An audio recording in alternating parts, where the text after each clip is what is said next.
අයිබෝවන් සුබ දවසක් ආදරණීය පුතේ. සුස්පෙර ගිණුම් කරන විෂය නිර්දේශයට අදාළව අද දින අප ඔබ සමග සාකච්ඡා කිරීමට බලාපොරොත්තු වෙන්නේ තවත් එක් විශේෂ පාඩමක් වූ පොදු කාර්ය පිළිවෙලේ පාඩමට අදාළ අභ්‍යාස කිහිපයක්. මම හිතනවා ඔයාලට මේ පාඩම පිළිබඳ අපි කතා කරපු ගිය වීඩියෝවේදී ඔබට අවබෝධයක් එන්නේ නැති කියන මොකක්ද මේ පාඩම සහ මේ පාඩමේදී මොකද කරන්න කියන එක. අද දින මම සාකච්ඡා කරනවා ඒ පාඩම සම්බන්ධයෙන් ගණන් කිහිපයක්. අපි ඉස්සර ගිය සතියේ කතා කරපු නැත්නම් අපි ඊට ඉස්සර දවසේ කතා කරපු පාඩමට අදාළ කාරණා ටික පොඩ්ඩක් ආපහු බලලා අපි පාඩමට යමු. අපි කතා කරා මුළු පිරිවැයක් ගැන. මේ මුළු පිරිවැය හැදෙන්නේ නිෂ්පාදනාගාරය සහ අලවිසල කියන අංශ දෙකෙන්ම වුණා. හරිද? ඒ කියන්නේ අපි පිරිවැය කියන සංකල්පය ගැන කතා කරා භාණ්ඩයක් හරි සේවාවක් හරි නැත්නම් භාණ්ඩයක් නිෂ්පාදනය කරන්න සේවාවක් කරන්න යම් ක්‍රියාකාරකම සිදු කරන්න දරන ලද මූල්‍ය සම්පත්වල වටිනාකම කියලා. ඒතර මේ මූල්‍ය සම්පත් ඒතර භාණ්ඩයක් හදන්න ඒ වගේම සමහර වෙලාවට අපි කියනවා කියන්නේ යම් භාණ්ඩයක් නිෂ්පාදනය කරන්න. ඒ වගේම එක්ක මොකක් හරි සේවාවක් කරන්න. එක්ක යම් ක්‍රියාකාරකමක් කරන්න දරන ලද මූල්‍ය සම්පත්වල වටිනාකම තමයි පිරිවැය වෙන්නේ. එතකොට මේ භාණ්ඩේ හදන්නේ නිෂ්පාදනාගාරය තුලනදීනේ. ඒතර නිෂ්පාදනාගාරය තුලදී දරන්න වෙන මූල්‍ය සම්පත්වල වටිනාකම අපි නිෂ්පාදන පිරිවැය විදිහට හඳුනා ගන්නවා. ඊළඟට අපි මේ භාණ්ඩ ටික අලෙවි කිරීම කරනවානේ. ඒතර නිෂ්පාදනාගාරේ භාණ්ඩ හදන්නේ. එතනින් දරන සම්පත්වල පිරිවැයකුත් තියෙනවා. ඒතර භාණ්ඩ අලෙවි කරනවා. අලෙවි අපි සලකන්නේ සේවාවක් විදියට. ඒතර සේවාව සපයන්නේ අලෙවිසරේ. ඒතර අලෙවිසරේදී දරන මූල්‍ය සම්පත්වල වටිනාකමත් පිරිවැය බවට පත් වෙනවා. ඒතර මේ දෙකේම එකතු වෙන අපිට ඕන මුළු පිරිවැය කියන එක හදා ගන්න පුළුවන්. ඒතර මේ මුළු පිරිවැය කියන එක අපි වර්ගීකරණය කරනවා මේ පාඩම යටතේ.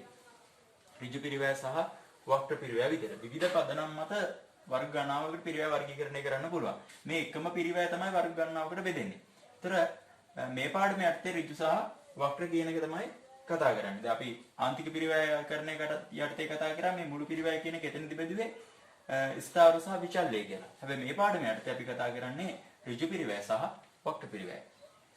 ඍජු පිරිවැය මම කතා කරා මේ නිෂ්පාදනාගාරයට අදාළව දරන වියදම් තමයි ඍජු වියදම් විදිහට හඳුනා ගැනීම කරන්නේ. එතකොට මේ නිෂ්පාදනය තුල ඍජුවම අන්තර්ගත වෙලා. ඒ කියන්නේ අපිට බැලුවට පස්සේ මොකක් හරි නිමවමක් දිහා භාණ්ඩයක් හෝ සේවාවක් දිහා බැලුවට පස්සේ අපිට ඒක කෙලින්ම අඳුර ගන්න පුළුවන් නම් මෙන්න මේ වටිනාකම් මේක තුල තියෙනවා කියලා අපි ඒක ඍජු පිරිවැයක් විදිහට හඳුර ගන්නවා. ඒක නිසා අපි කියනවා එකෙල්ලේ හඳුර ගන්න පුළුවන් පිරිවැය තමයි නැත්නම් නිමවමත් සමග හඳුනාගත හැකි පිරිවැය තමයි ඍජු පිරිවැය බවට පත් වෙන්නේ. එතකොට ඇඳුමක් මැහුවොත් ඒ ඇඳුමේ රෙදිවල පිරිවැය. ඊට පස්සේ අපි පුටුවක් හැදුවොත් ඒ පුටුවේ තියෙන ලී ටික යගේ. පාන් හැදුවොත් පාන් වලට දාලා පිටි ටික. මැටි ගඩොල් හැදුවොත් මැටි ටික.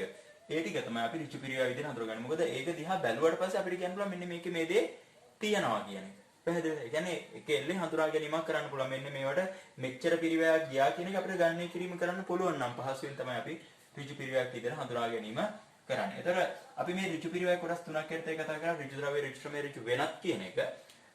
අර නිමවමත් එක්ක භාණ්ඩයත් එක්ක නැත්නම් සේවාවත් එක්ක එක එල්ලේ හඳුනා ගන්න පුළුවන් ද්‍රව්‍ය වල පිරිවැයට කිව්ව අපි ඍජු ද්‍රව්‍ය පිරිවැයක් කියලා.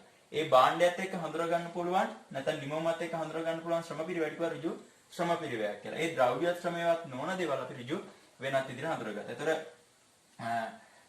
අර ඇඳුම හදන්න නම් රෙදි ටික තමයි ඍජු ද්‍රව්‍ය වෙන්නේ. ප්‍රධාන බොහෝ වෙලාවට ගන්න ප්‍රධානතම අමුද්‍රව්‍ය. සමහර වෙලාවට දෙකක් තුනක් තියෙන්නත් පුළුවන්. හරිද? නැත්තම් අපි ගැලීම ගන්නේ සාමාන්‍ය ඇඳුමක් මහනා රෙදි වල පිරිවැය තමයි ඍජු ද්‍රව්‍ය පිරිවැය විදිහට සැලකිල්ලට ගන්න. ඒතර ඍජු ශ්‍රමය වෙන්නේ නිෂ්පාදන ශ්‍රමිකයාගේ වැටුප.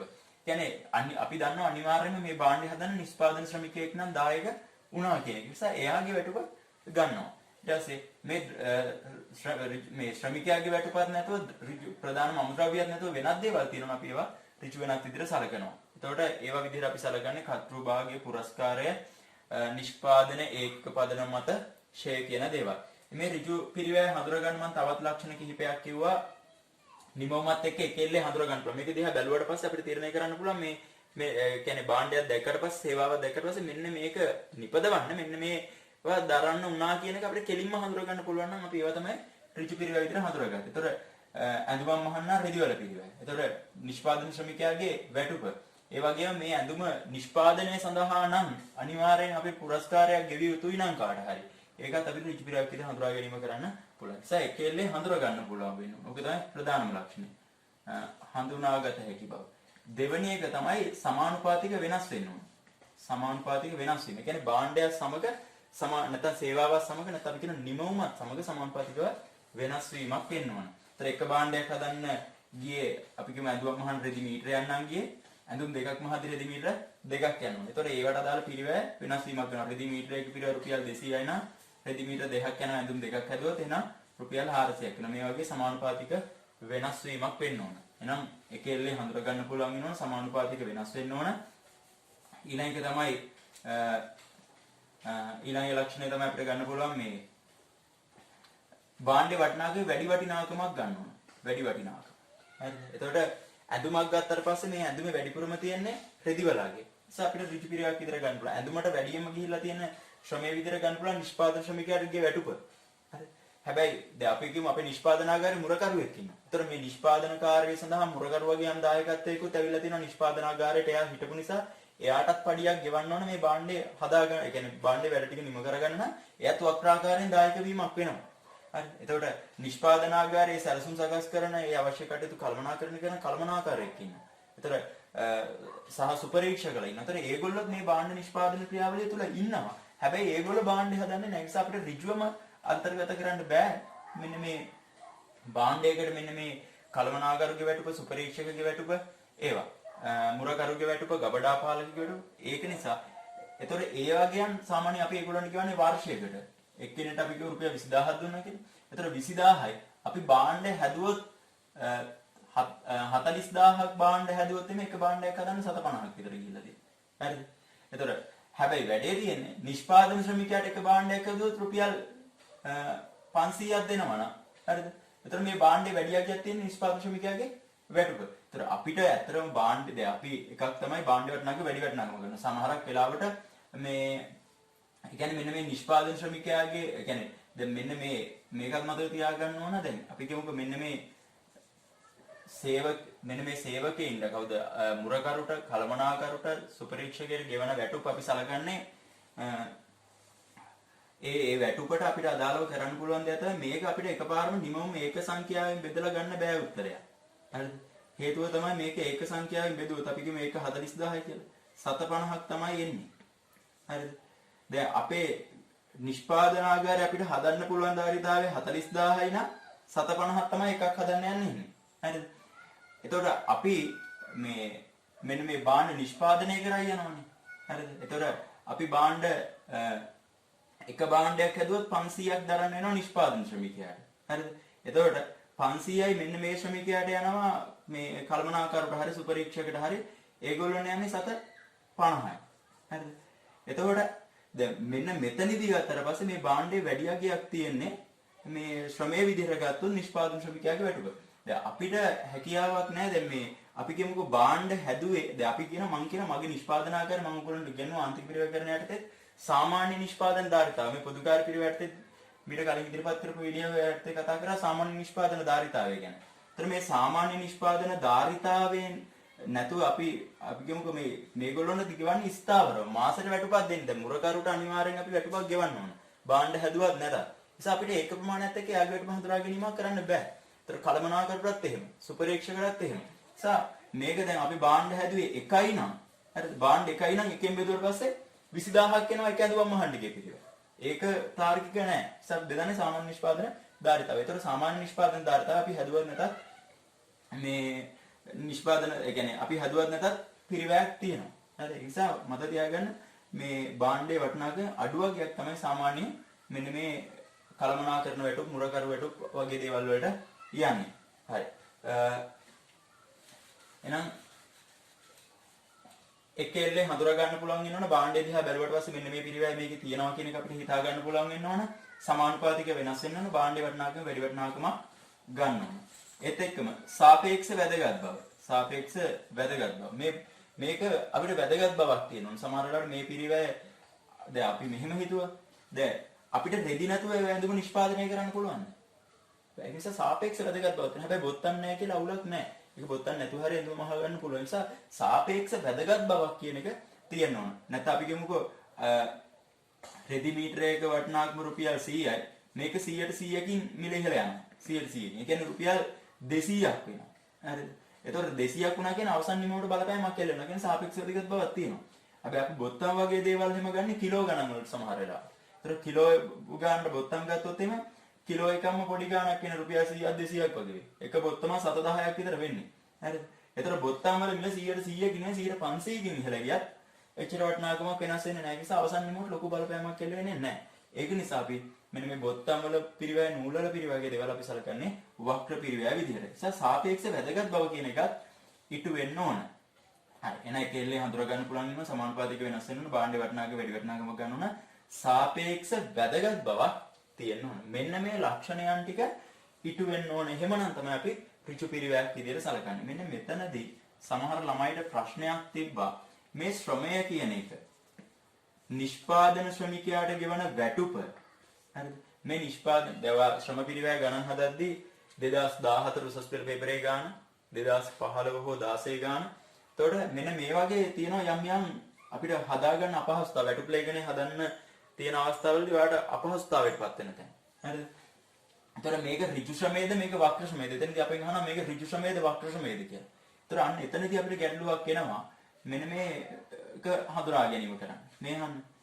දැන් ශ්‍රමයේ විදිහට දැන් අපි නිෂ්පාදන ශ්‍රමිකයාට වැටුපක් ගෙවනවා. ඒ වැටුපට අපි කියන නම තමයි ඒ කියන්නේ මේ ශ්‍රමිකයාට ගෙවන්න තියෙන හැම දෙයක්ම එකතුව. ඒ කියන්නේ එයාට ව්‍යාපාර ආයතනය කරන ගෙවීම් වල එකතුව. නැත්නම් සේවකයා වෙනුවෙන් ව්‍යාපාරය දෙන ප්‍රතිලාභ වල එකතුව අපි යාගේ වැටුප විදිහට සලකනවා. ඒතර මේ වැටුප සමන්විත වෙන්නේ අපිට ඒකට කියන්න පුළුවන් දල වැටුපක් කියලා. මේ දල වැටුප කියන එක සමන්විත වෙන්නේ එයාට අපි දෙනවා මූලික වැටුප. හරිද? ඒතර එයා සාමාන්‍යයෙන් දවසට පැය 8යි නම් ඒ වගේ පැය 20 දවස් 20ක් වැඩ කරන්න ඕන නම් මෙන්න මේ වටිනාකමට අදාළව එයාට අපි වටිනාකමක් ගෙවනවා. ඒක තමයි අපේ මූලික වැටුප වෙන්නේ. ඊට පස්සේ මේකට එකතු කරනවා අතිකාල වැටුප. ඊට පස්සේ මේකට එකතු කරනවා තව දීමනා තියෙනවා. දීමනා. ව්‍යාපාර ආයතන විවිධ දීමනා ලබා දීමක් කරනවා. එකක් තමයි ප්‍රසාද දීමනා දෙනවා. හරිද? නිවාස දීමනා දෙනවා. නිවාස දීමනා. ඊට පස්සේ රක්ෂණ වාරික දෙනවා. හරිද? ඊට පස්සේ රක්ෂණ වාරික ලබා දීමක් කරනවා. ඊළඟට තව ඉන්ධන දීමනාවක් වගේ දෙන්න පුළුවන්. හරිද? ඒතර මෙන්න මේ ටිකේ එකතුව තමයි අපි සලකන්නේ දල වැටුපක් කියලා. ඒතර මේක තමයි සේවකයාගේ වියදම් විදියට අපි සලකන්න අවශ්‍ය වෙන්නේ. එතකොට මෙන්න මේ ටිකේ වටිනාකම මම කියන මේ මූලික වැටුප අතිකාල ප්‍රසාද දීමනා නිවාස දීමනා රක්ෂණ දීමනා ඉන්ධන දීමනා මේ ඔක්කොගේම වටිනාකම තමයි අපි සේවකයාගේ වැටුප විදියට සලකන්නේ. ඒතර ඒ වටිනාකම රුපියල් 20000යි නම් නිෂ්පාදන ශ්‍රමිකයාගේ වැටුප 20000යි නම් මෙතන තව එකක් ගන්න පුළුවන් මේ දීමනා යටතේ දිරි දීමනා කියලා දෙනවා. නිෂ්පාදන දිරි දීමනා. හරි මම මේ ටික පැහැදිලිව ලියන්නම්. හරි දල වැටුප සමානයි මූලික වැටුප මේකට එකතු කරනවා අතිකාල නිෂ්පාදන දිරි දීමනා. හරි මේකට එකතු කරනවා අනිකුත් දීමනා තව තියෙන්න පුළුවන්. නිෂ්පාදන දිරි දීමනා, නිවාස දීමනා, ඊට පස්සේ රක්ෂණ වාරික ගෙවීමක් කරනවා සේවකයා වෙනුවෙන්. තව ගෙවන එකක් තමයි මේ රක්ෂණ වාරික වලට අමතරව හරි අපි ඔය ටික දැනට දාගමු. තව වුණා රක්ෂණ වාරික ගෙවන්න පුළුවන්, වෛද්‍ය ප්‍රතිකාර වෙනුවෙන් ගෙවන්න පුළුවන්, ඉන්ධන දීමනා ගෙවන්න පුළුවන්. මෙන්න මේ ටික ඔක්කොගේම එකතුව තමයි අපි මෙයාගේ වැටුප විදිහට සලකන්නේ. ඒතකොට අපි හිතමු එයාගේ වැටුප රුපියල් 20000යි කියලා. ඊට පස්සේ ව්‍යාපාර ආයතනය කරන දේ තමයි මේ සේවකයා අර්ථසාධක අරමුදල සඳහා දායකත්වයක් සපයනවා නම් මෙයා වෙනුවෙන් තව ගෙවන්න අවශ්‍යයි අර්ථසාධක අරමුදලට EPF දායකයා. ඒතර මෙන්න මේ වටිනාකමින් 12%ක් හෝ 15%ක ගයක් තමයි අපි ගණනය කිරීම කරන්නේ. ඒතර මේකට 10%ක්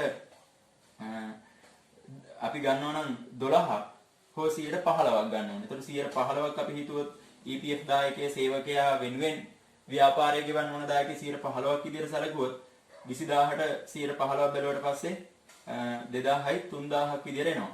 ඒතර සේවකයාට දාලා සමස්ත වියදම තමයි රුපියල් 23000. පැහැදිලිද?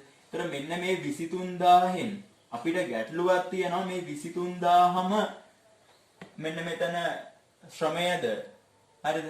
නැත්නම් මේක වෙනස් වෙනවද කියන එක. දැන් මම මේ පාඩම කලින් පැහැදිලි කරපු නිසා තමයි මම මේ පොඩක් ඇඩ්වාන්ස් අවස්ථාවකට ආවේ. හරි. එතකොට මොකද සමහරක් අය වැටුප් ලේඛනය හදද්දි මගෙන් අහලා තිබ්බා කොහොමද මේක හදන්නේ මේක ඍජු ශ්‍රමයේද වක්‍ර ශ්‍රමයේද කියන එක. හරි. එතන මෙන්න මෙතන තියෙනවා යම් යම් කාරණා ටිකක්. මූලික වැටුප, අතිකාල, නිෂ්පාදන දිරිදීමනා, නිවාස දීමනා, රක්ෂණ වාරික දීමනා. එතන මේවා මොකද කරන්නේ කියන එක. හරි. මෙතන මෙන්න මේ සේවකයා වෙනුවෙන් හරි සේවකයා වෙනුවෙන් අපිට ගෙවන්න වෙනවනේ EPF එක. හරිද? EPF එක සාමාන්‍යයෙන් නම් මෙතනදී අපිට කරන්න ඕන කාරණාව තමයි අපිට තියෙනවා මූලික වැටුපක් ඊට පස්සේ අතිකාල දීමනා අපිට තියෙනවා නිෂ්පාදන දිරිදීමනා නිවාස දීමනා රක්ෂණ වාරික තියෙනවා.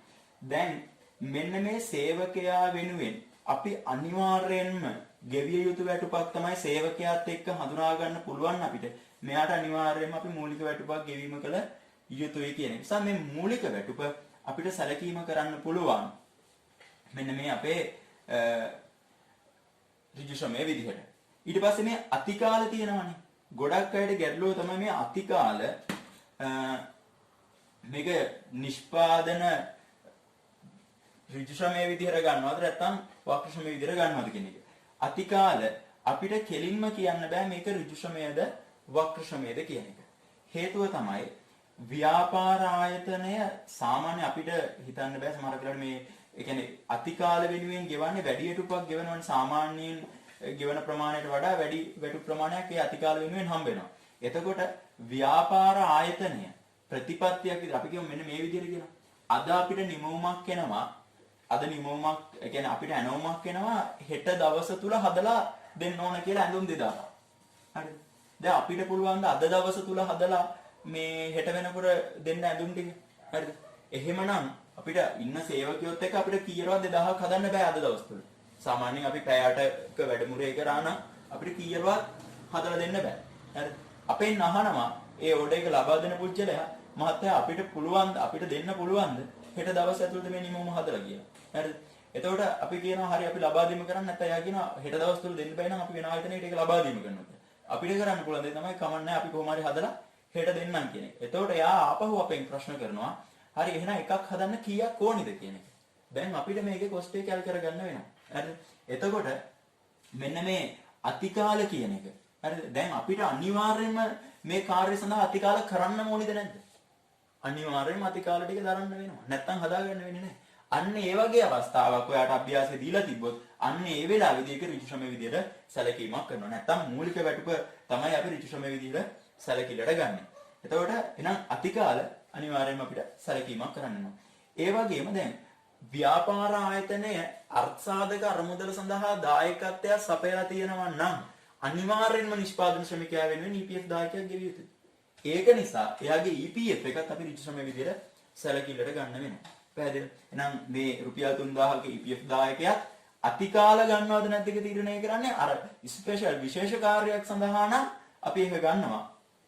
හෝ නැත්නම් ව්‍යාපාර ආයතනය මේ අතිකාල වැඩ නිතරම කියන්නේ අතිකාල දිගටම කරා කියනවා. දැන් ගාමට් එකක් වගේ නම් ගාමට් එකේ සාමාන්‍ය වැඩමුළුවට අමතරව අනිවාර්යෙන්ම එක සේවකෙක් මේ යම් සතියට යම් වැඩ ප්‍රමාණයක් කරන්න ඕන අතිකාල විදියට. ඒතකොට අන්න ඒ වගේ ව්‍යාපාර ආයතනවල අපිට අතිකාල කියන එක ඍජු ශ්‍රමයේ විදිහට ගන්න පුළුවන්. එහෙම මුකුත් ගානේ දීලා නැත්නම් ඔයාලට අපි ඍජු ශ්‍රමයේ විදිහට ගන්නේ නැහැ. ඒක මේ අතිකාල ටික වක්‍ර ශ්‍රමයේ විදිහට ගන්න පුළුවන්. ඊට පස්සේ නිෂ්පාදන දිරිදීමනා. ඒ දිරිදීමනාව කියවනේ නිෂ්පාදන ඒකක වෙන්නේ. හරිද?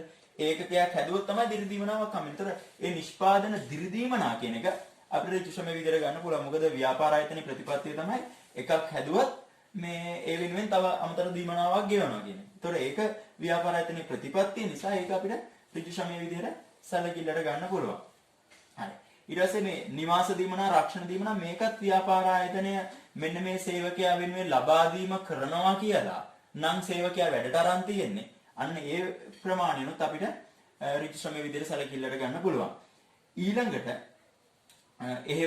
ඊට පස්සේ අපිට තව කතා කරන්න පුළුවන් මෙතනදී එන රක්ෂණ වාරික නිවාස දීමනා ඒවා සහ නිෂ්පාදන දිරිදීමනා කියන එක ගන්න පුළුවන්. අතිකාල කියන එක අපිට ගන්න බෑ.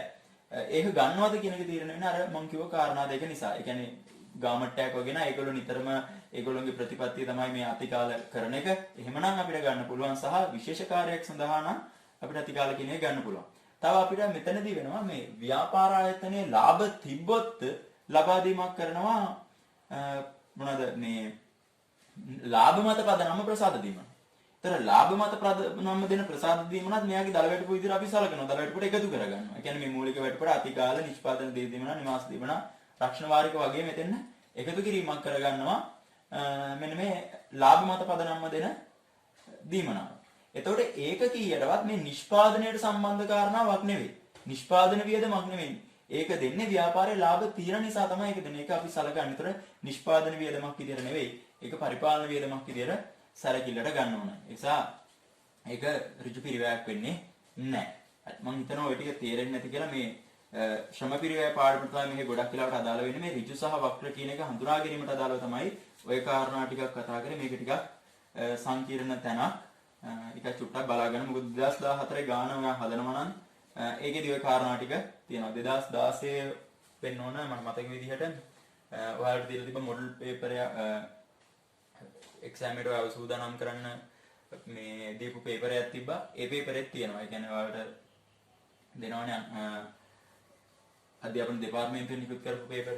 ඒතර මේ පේපර් එක තියෙනවා ඒත් හරි ආදර්ශ ප්‍රශ්න පත්‍රවල. හරි. ඒතර ඒකත් බලන්න 2016 17 ඒ ටිකේ බලන්න ඒ වගේ තියෙනවා. හරි. ඒතර ඔයා අධ්‍යයනය කරන්න තවදුරටත් ඒතකොට ඔයාලට ඒකේ අවබෝධය එයි. හරි.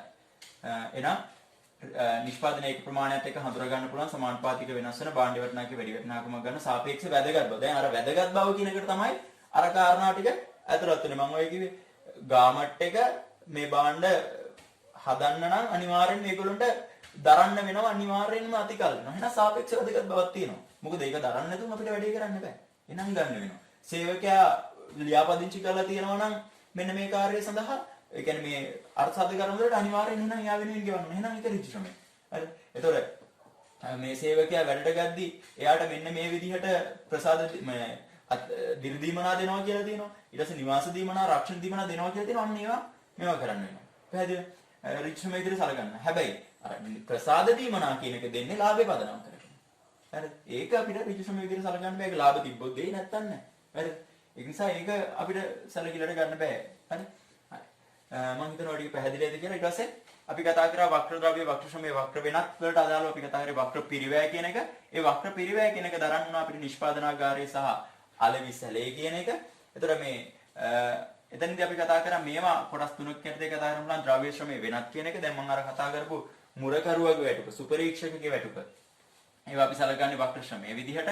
ඊට පස්සේ වක්‍ර ද්‍රව්‍ය වෙනවා ඇඳුම් නිෂ්පාදනය සඳහා ගන්න නූල් වල පිරිවැය සහ බොත්තම් වල පිරිවැය. හරිද?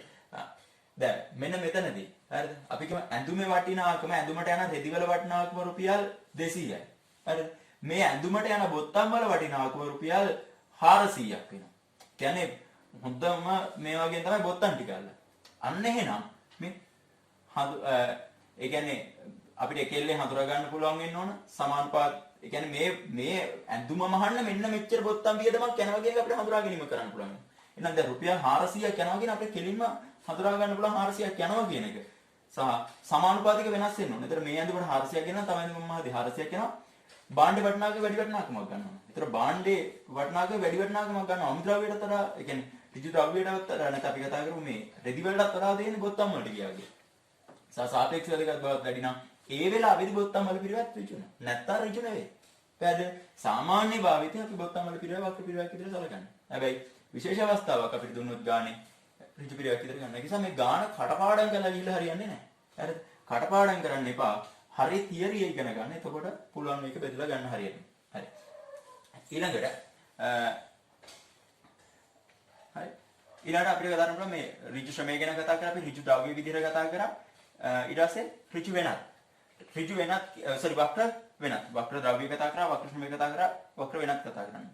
වක්‍ර වෙනත් කියලා කියන්නේ මේ ද්‍රව්‍යවත් ශ්‍රමය නොවන දේවල්. ඒ අර්ථය අපි කතා කරා විදුලිය ඊට පස්සේ විදුලිය ඊට පස්සේ ගොඩනැගිලි කුලි රක්ෂණ වියදම් වගේ දේවල් නිෂ්පාදනාගාරයට අදාළ දේවල් තමයි අපි වක්‍ර වෙනත් විදිහට සැලකුවේ. හරි. ඊට පස්සේ තව අපි කතා කරා මේ නිෂ්පාදනාගාරයට අදාළ ওই කාරණා ටික කතා කරා. ඊට පස්සේ අලෙවිසලටත් අදාළව මෙන්න මේ ටිකම තියෙනවා. අලෙවිසලට අදාළව තියෙනවා ද්‍රව්‍ය පිරිවැයක් තියෙන්න පුළුවන්, ශ්‍රම පිරිවැයක් තියෙන්න පුළුවන්, වෙනත් පිරිවැයක් තියෙන්න පුළුවන්. අලෙවිසලට අදාළ ද්‍රව්‍ය පිරිවැය තමයි අපි මම දහදා කරා අපි මේක shopping bag එකක් ඔය එකක් දාලා පැක් කරලා ලබා දීමක් කරනවා නම් ඒ සඳහා වැයෙන පිරිවැය. ඊට පස්සේ ශ්‍රමයේ විදිහට අලෙවිසලේ සේවකයාගේ වැටුප්. හරි. ඊට පස්සේ අලෙවිසලේ මුරකරුගේ වැටුප්. අලෙවිසලේ ඉන්නවා නම් ඒත් කළමනාකරු එකගේ පුජ්‍යලේ කියාගේ වැටුප්. ඊට පස්සේ වෙනත් විදිහට සලකන්න පුළුවන් ඒත් අලෙවිසලේ විදුලිය කුලිය වගේ දේවල්. එතකොට මෙන්න මේ ටිකේ එකතුවට අපි කියනවා පොදුකාර්ය පිරිවැයක් කියලා. ඍජු ද්‍රව්‍ය ඍජු ශ්‍රමයේ වෙනත් වල එකතුව ප්‍රාථමික පිරිවැයක් විදිහට හඳුනා ගන්නවා. දැන් මේ කාරණා පිළිබඳ වැඩිදුර තොරතුරු මීට කලින් ඉදිරිපත් කරපු වීඩියෝ බලලා මේක අවසානයේ අභ්‍යාසයට විතරයි මම මේ කතා කරන්නේ. නිසා ඒක ඉස්සෙල්ලා බලලා ඉන්න මේක නැතන් තේරෙන එකක් නැහැ. හරි? පොදුකාර්ය පිරිවැය ඊට පස්සේ මෙන්න මේ පොදුකාර්ය පිරිවැය අපි කොටස් දෙකකට හඳුනා ගන්නවා. එකක් නිෂ්පාදන පොදුකාර්ය සහ නිෂ්පාදන නොවන පොදුකාර්ය. නිෂ්පාදන පොදුකාර්ය කියන්නේ නිෂ්පාදනය වෙනුවෙන් දරපු වක්‍ර ද්‍රව්‍ය, වක්‍ර ශ්‍රමය සහ වක්‍ර වෙනත්. මේ නිෂ්පාදන පොදුකාර්යයයි ප්‍රාථමික පිරිවැය දෙකම එකතු කරාට පස්සේ එන්නේ අපිට නිෂ්පාදන පිරිවැය. ඒතර මේ නිෂ්පාදන පිරිවැය අපි හැදුවේ එක භාණ්ඩයයි නෝ. හරි? ඒ කියන භාණ්ඩේ හදන්න. හරි? නැත්නම් අපි කියමු එක ඇඳුමක් මහුවා කියලා. ඇඳුමක්. හරිද? විශේෂිත කාර්යයක් වෙනුවෙන් එක ඇඳුමක් මහන්න කියනවා. එක ඇඳුමක්. ඒ ඇඳුම විතරයි අපි හදන්නේ. හරිද? ඇඳුම් හදලා තියෙනවා 1000ක්. ඒ ඇඳුම විතරයි අපි හැදුවේ. ඒක නිසා අපිට ගියා රුපියල් මේ ප්‍රාථමික පිරිවැය විදියට රුපියල් 75000ක්. පොදුකාර්ය විදියට 25000ක් ගියා. එහෙනම් මේ දෙක එකතුව ලක්ෂයයි. ලක්ෂය ගිහිලා තියෙන මේ භාණ්ඩ 1000ට. එහෙනම් 1000න් බෙදුවට පස්සේ එකක් හදන්න ගියේ රුපියල් 100යි කියන එක එනවා. පැහැදිලිද? හරි. එතකොට අපිට එතනදි ගැටලුවක් නැහැ. අපි මේ භාණ්ඩ විතරයි හැදුවේ. ඒ නිසා අපිට ඒකේ පිරිවැය ওই විදිහට ගණනය කිරීම කරන්න පුළුවන්. හරිද? හැබැයි මෙතනදී ප්‍රශ්නයක් තියෙනවා. ඔයා ඇඳුම් A කියන එක විතරක් නෙවෙයි හදලා තියෙන්නේ. ඔයා ඇඳුම් නම් 1000ක් හැදුවා. ඒ 1000 හැදුවේ ඇඳුම් 1000ක් ඔයා හැදුවා. මේ 1000 හදලා තියෙන්නේ 750 ගවුම් 250 කලිසම්. හරිද? දැන් අපිට ඇඳුම දිහා බැලුවට පස්සේ කලිසම දිහා බැලුවට පස්සේ කමිස දිහා බැලුවට පස්සේ හඳුනා ගන්න පුළුවන් පිරිවැය තියෙනවනේ. කලිසම හදන්න නිෂ්පාදන ශ්‍රමිකයන් වැටුප් ගෙවලා තියෙනවා. ඊට පස්සේ කලිසමට අදාළ රෙදි වලට ගිහිල්ලා තියෙනවා පිරිවැය. ඊට පස්සේ මේ ගවුමට අදාළව රෙදි වලට පිරිවැයක් ගිහිල්ලා තියෙනවා. ගවුමට අදාළව අපිට දරන්න වෙලා තියෙනවා. ගවුමට අදාළව දරන්න වෙලා තියෙනවා ශ්‍රම පිරිවැය. ඒ කියන්නේ නිෂ්පාදන ශ්‍රමිකයන් වැටුපක් ගෙවන්නලා තියෙනවා. ඊට පස්සේ මේවට අදාළ මෝස්තර නිර්මාණ ශිල්පී වගේ ගාස්තුවක් ගෙවන්නලා තියෙනවා. අපිටත් ඒක හඳුනා ගැනීම කරන්න පුළුවන්. එක ඇඳුමක් මහුවොත් මෙන්න මේ ගාස්තුව ගෙවන්න කියලා අපිට තියෙන්න පුළුවන්. ඒතර අපිට ඒක හඳුනා ගන්න පුළුවන් ව්‍යාපාරයේ තියෙන තොරතුරු ටික පදනම් කරගෙන. හරිද? එතකොට ඒ පිරිවැය අපි ඍජු පිරිවැය විදිහට හඳුනාගත්තා. නැත්නම් අපි කියනවා කියලා ඍජු පිරිවැයම තමයි ප්‍රාථමික පිරිවැය වෙන්නේ. ඒතර ප්‍රාථමික පිරිවැය දැන් අපි දන්නවනේ. එතකොට එහෙනම් ප්‍රාථමික පිරිවැය 75000ක් ගිහිලා තියෙන මේ ඇඳුම් දෙකකට නම් එක ඇඳුමකට යනවා නම් අපි කියමුකෝ රුපියල් ප්‍රාථමික පිරිවැය විදිහට රුපියල් 100ක් රුපියල් 75ක් යනවා කියමුකෝ ගවුමට. හරි. කලිසමට යනවා මේ ප්‍රාථමික පිරිවැය 125. හරි. ඒතර මෙන්න මේ විදිහට අපිට වෙන් කරලා මෙන්න මේකේ හඳුනා ගැනීමක් කරන්න පුළුවන්. ඒ කියන්නේ මම මේ නිකන් සංඛ්‍යා ටිකක් දාන්නේ.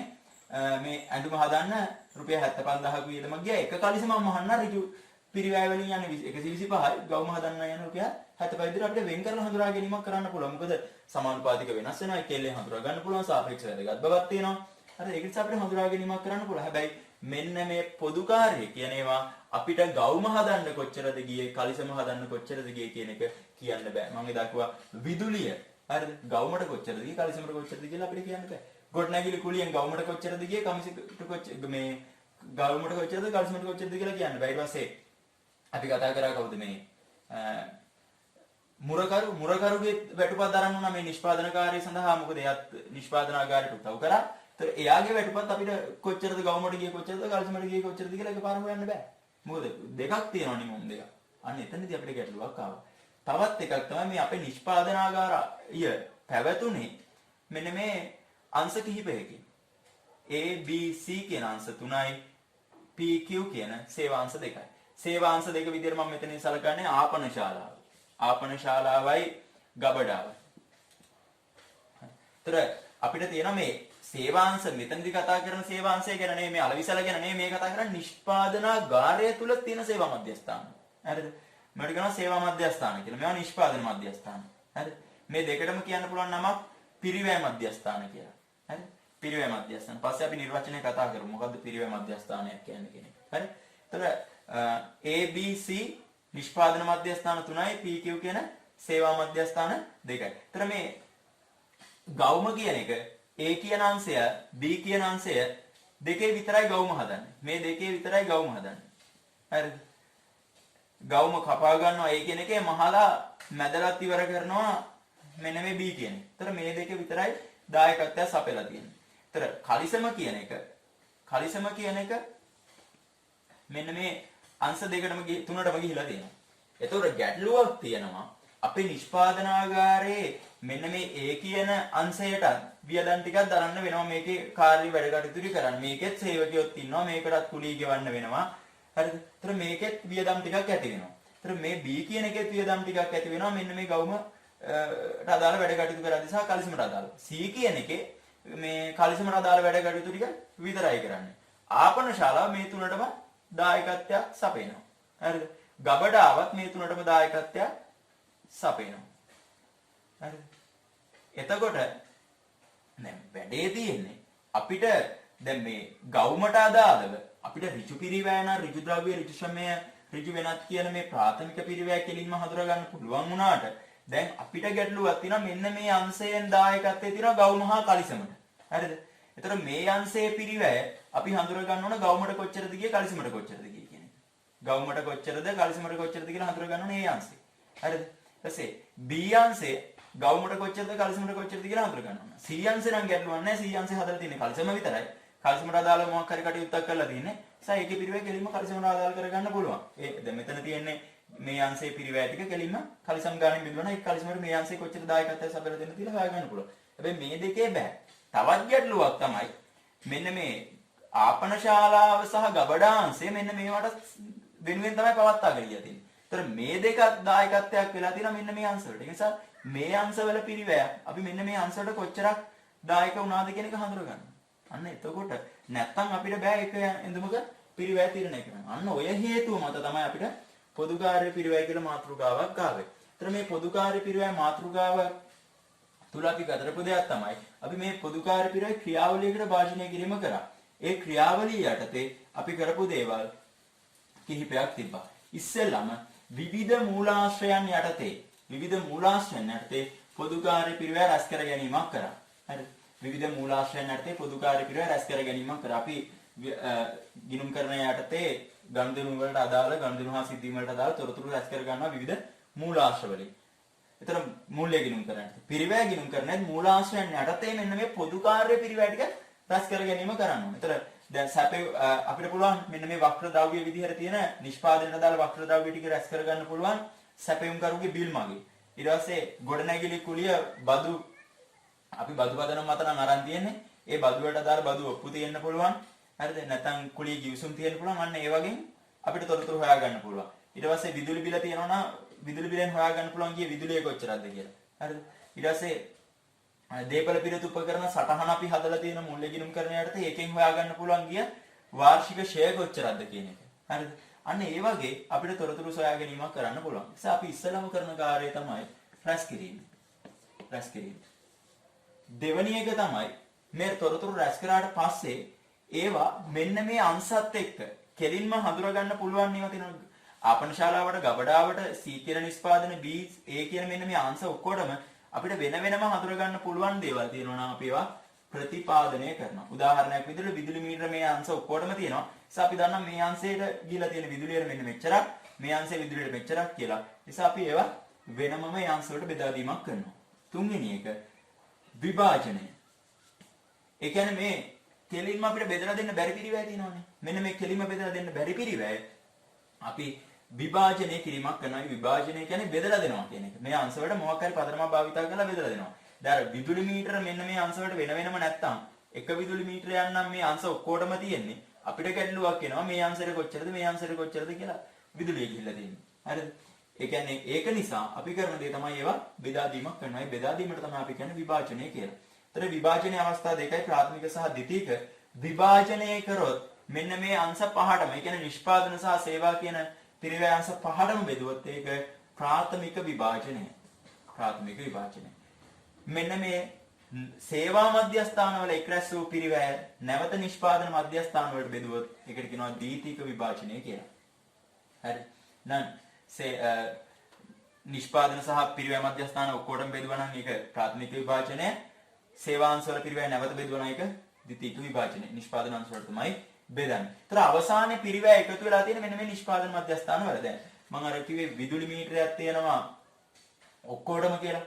මොකක් හරි පදනමක් භාවිතා කරලා මේ අංශ වලට බෙදලා දෙන්න පුළුවන්. දැන් අපි දන්නවා නම් මේ අංශවල භාවිතා කරපු විදුලිය ඒකක ප්‍රමාණය කොච්චරයිද කියන එක. මේ අංශයේ භාවිතා කරපු විදුලිය ඒක ප්‍රමාණය එයා දන්නවා. හරිද?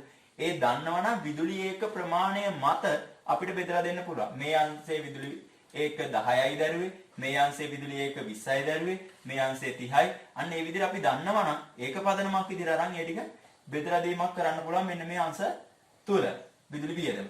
ඊට පස්සේ ගොඩනැගිලි කුලියත් මේ අංශ වලට වෙන වෙනම දාලා තියෙනවා අපිට ඒක ප්‍රතිපාදනය කිරීමක් කරන්න පුළුවන්. වෙනම අංශات එක්ක හඳුර ගන්න පුළුවන්. හැබැයි එහෙම බැයි නම් අපිට කරන්න පුළුවන් මොකක් හරි පදනමක් භාවිතා කරලා මෙන්න මේ පොදුකාර්ය පිරිවැය බෙදා දෙන්න. හරි. ඊළඟට හතරවෙනි එක අවසානයේ දැන් මෙන්න මේ නිෂ්පාදන මධ්‍යස්ථාන වල තමයි පොදුකාර්ය පිරිවැය රැස් කිරීම වෙන. ගිය සතියේ ඊට කලින් දවසේ මම ගානක් හදලාම පෙන්නුවා කොහොමද අවසානයේ මෙන්න මේ පොදුකාර්ය පිරිවැය රැස් වෙලා තියෙන්නේ කියලා මෙන්න මේ මධ්‍යස්ථාන වල. මේ රැස් වුණ පොදුකාර්ය පිරිවැය දැන් මම මෙතනදී කියන්නේ C අංශයේ තියෙන කලිසම් විතරයි කියලා. ගවුම් සහ කලිසම් කියන දෙකම හදලා දිනවා. A සහ B කියන අංශ දෙකටම ගිහිල්ලා තිනවා. මේවා භාගේ කොටස තමයි වැරදි කරලා තියෙන්නේ. එතකොට C කියන එකේ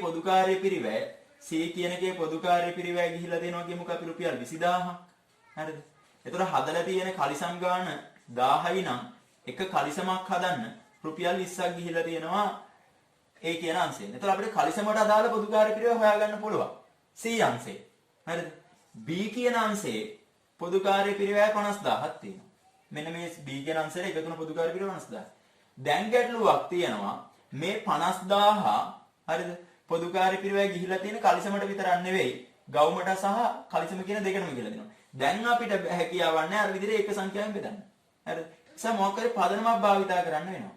අපි පදනමක් භාවිතා කරනවා මේ අංශය ගවුම් හදන්නයි කලිසම් හදන්නයි යන ශ්‍රමපැය ගණන හෝ ඍජු ශ්‍රමපැය ගණන හෝ යන්ත්‍රපැය ගාන අපි භාවිතා කිරීමක් කරන්න පුළුවන්. අපි කියමු අපි හිතනවා මෙන්න මේ අංශයට මෙන්න මේ ගවුමුයි කලිසමුයි ඔක්කොම ටික හදන්න අපේ ඇස්තමේන්තුවක් නේ අපි කරන්නේ. මේ ඇස්තමේන්තුවට මෙන්න මෙච්චර යන්ත්‍රපැය ගානක් යයි මෙන්න මෙච්චර ශ්‍රමපැය ගානක් යයි කියලා අපි හිතනවා. අපි කියමු යන්ත්‍රපැය නම් මේ B කියන අංශයේ යන්ත්‍රපැය 1000ක් යනවා කියලා හිතනවා. ශ්‍රමපැය විදිහට නම් 500ක් යනවා කියලා හිතනවා. ඒතර වැඩියෙන් යන්නේ මොනවද? යන්ත්‍රපැය. මේකේ වැඩියෙන් යන්නේ යන්ත්‍රපැය. ඒතර ගවුම හදන්නයි කලිසම හදන්නයි තමයි යන්ත්‍රපැය දෙකම ගිහිල්ලා තියෙන්නේ. එතකොට එහෙනම් මේ යන්ත්‍රපැය කියන 1000 හැදෙන්නේ කලිසම් වලට කොටසකුයි ගවුම් වලට කොටසකුයි. හරිද?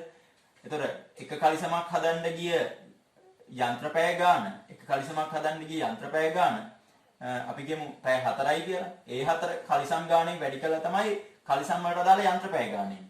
ගවුමක් හදන්න අදාළ යන්ත්‍රපැය 2යි නම් ඒක හදපු ගවුම් ගාණයෙන් වැඩි කළා තමයි මේ ගවුම් වලට අදාළ යන්ත්‍රපැය ගාන එන්නේ. ඒතර මේ දෙකම එකතු වුණාම තමයි ගවුම් වලට අදාළ සහ කලිසම් වලට අදාළ මුළු යන්ත්‍රපැය ගාන එන්නේ. ඒතර මේ මුළු පැය ගාන තමයි අපි ඒක වලින් බෙදලා දාන්නේ.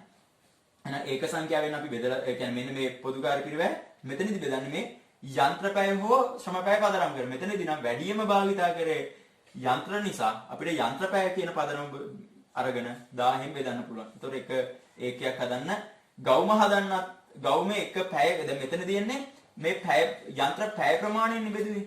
පැය ප්‍රමාණයෙන්. ඒතොර එන්නේ පැයකට කීයද කියන එක. ඒ කියන්නේ යන්ත්‍රපැය 1000ට තමයි 50000 ගියේ නම් 50000 1000න් බෙදුවට පස්සේ එන්නේ පැයකට රුපියල් 50ක් ගියා කියන එක.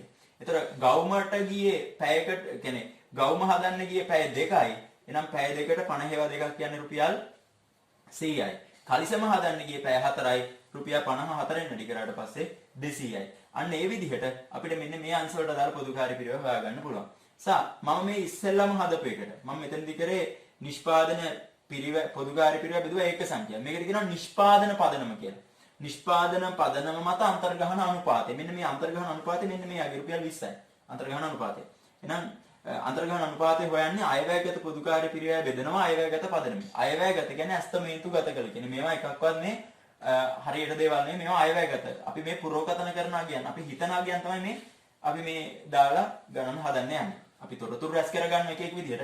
හැබැයි මේ ගාන අපි මේ කරන්න යන්නේ මේ පුරෝකතනය කරපු ඒවා. අපි හිතනවා මෙන්න මෙහෙම වෙයි කියලා. හරිද? එතකොට රුපියල් 20000 බෙදුවේ 1000. එතකොට මේ තියෙන අයවැයගත පොදුකාර්යය මේ අයවැයගත පදනම. මේ පදනම මොකක්ද කියන එක අපි ගානෙන් ගානට වෙනස් වෙනවා. එතකොට මේකේ නම් අපිට හොඳම පදනම තමයි ඒක සංඛ්‍යාවෙන් බෙදුවා පස්සේ ඒක පිරිවෙව හොයාගන්න පුළුවන් නිසා බෙදලා ගත්තා. ඊළඟෙදි අයවැයගත පොදුකාර්ය පිරිවෙව බෙදුවා අයවැයගත පදනමෙන්. එතකොට මෙතන අයවැයගත දැන් උඩේගේ නම් අයවැයගත පොදුකාර්ය පිරිවෙව බෙදුවේ නිෂ්පාදන ඒක සංඛ්‍යාවයි. හරිද? මෙතන නම් අයවැයගත පොදුකාර්ය පිරිවෙව බෙදන්නේ යන්ත්‍ර පැය වලින්. හරිද? ඊළඟ එකේ මේකේ වොන්නම් අපිට පුළුවන් බෙදන්න අයවැයගත පොදුකාර්ය ඍජු ශ්‍රම පැය වලින්. හරිද? එතකොට එනවා එක ශ්‍රම පැයකට ගවුමට කොච්චරද ගියේ කල්සිමට කොච්චරද ගියේ කියන්නේ. ඒ විදිහට අරගෙන අපි පොදුකාර්ය පිරිවැය ඒකයට ඇතුළත් කිරීම කරනවා. ඉතලා අන්තර්ගහන අනුපාත හදා ගන්නවා. ඒකල පොදුකාර්ය පිරිවැය ඒකයට අන්තර්ගහණය කිරීම නැත්නම් ඇතුළත් කිරීම කරනවා. එහෙනම් හතරවෙනි පියවර තමයි අන්තර්ගහන අනුපාත සුරෙන් අන්තර්ගහණය කිරීම. අන්තර්ගහන අනුපාත සුරෙන් ඒකේ පොදුකාර්ය පිරිවැය අන්තර්ගහණය කිරීම. හරි. ඔන්න ඔය කාරණා ටික අපි කතා කරා ගිය සතියේ. ඊට පස්සේ අපිට තිබ්බා මෙන්න මේ පොදුකාර්ය පිරිවැය තව එකක් තිබ්බා නිෂ්පාදන නොවන පොදුකාර්ය කියලා. ඒවා දාලන්නේ අර විසලයේදී ආයතන හා පරිපාලන විකිණීමේ හා බෙදා හැරීමේ මූල්‍ය හා වෙනත් සහ පර්යේෂණ හා සංවර්ධන කියලාත් ගන්න පුළුවන්. ඒතර මේ පිරිවැය ස්ථාවර සහ විචල්්‍ය කියලා අපි කතා කරා. ස්ථාවර පිරිවැය නම් අපි ඒකේ අදාළ ස්ථාවර පිරිවැය හඳුනාගත්තා. සාමාන්‍ය නිෂ්පාදන ධාරිතාවෙන් බෙදලා විචල්්‍ය පොදුකාර්ය පිරිවැය අපි බෙදලා ගත්තා. හදපු ඒක සංඛ්‍යාවෙන්. එතකොට මේ දෙකත් එකතු කරා මෙතනින් එනවා මේ ඒකේ අදාළ නිෂ්පාදන පිරිවැය හොයාගෙන ඒකේ අදාළ නිෂ්පාදන නොවන පොදුකාර්යයයි නිෂ්පාදන නොවන ස්ථාවර පොදුකාර්ය සහ නිෂ්පාදන නොවන විචල්්‍ය පොදුකාර්ය පිරිවැය දෙකත් එකතු කරාට පස්සේ ඒක මුළු නිෂ්පාදන මේ මුළු පිරිවැය ගණනය කිරීමක් කරන්න පුළුවන්. ඔයාලට ওই විදිහ ගානක් තියෙනවා 2017 මට මතක විදිහට 2017 උසස් පෙළ පේපරේ. හරි ඒ නිසා මේ සමස්ත වර්ගීකරණයම ඔයාලට අවබෝධය තිබිය යුතුයි. හරි. මෙන්න මේ කාරණා ටිකත් එක්ක අපි අභ්‍යාසයක් සාකච්ඡා කරන්න යන්න දැන්. මම ගොඩාක් මේවා කතා කරන්න බලාපොරොත්තු වෙන්නේ නැහැ. නිසා සාමාන්‍යයෙන් ගණන් 20ක්වත් අපි අඩුම තරමේ හදන්න ඕන. මම හිතනවා මම ගණන් 31ක අභ්‍යාසයක් වලට දීලා තිනවා. ඔයා ඒ ටික තනියෙන් අධ්‍යයනය කරයි කියලා. මම ගානක් දෙකක් විතරවත් එක්ක මේ විදිහට සාකච්ඡා කිරීමට බලාපොරොත්තු වෙනවා. මම එතනින් එහාට යන්නේ නැහැ. ඔයා තනියෙන් අධ්‍යයනය කිරීමක් කරන්න වෙනවා.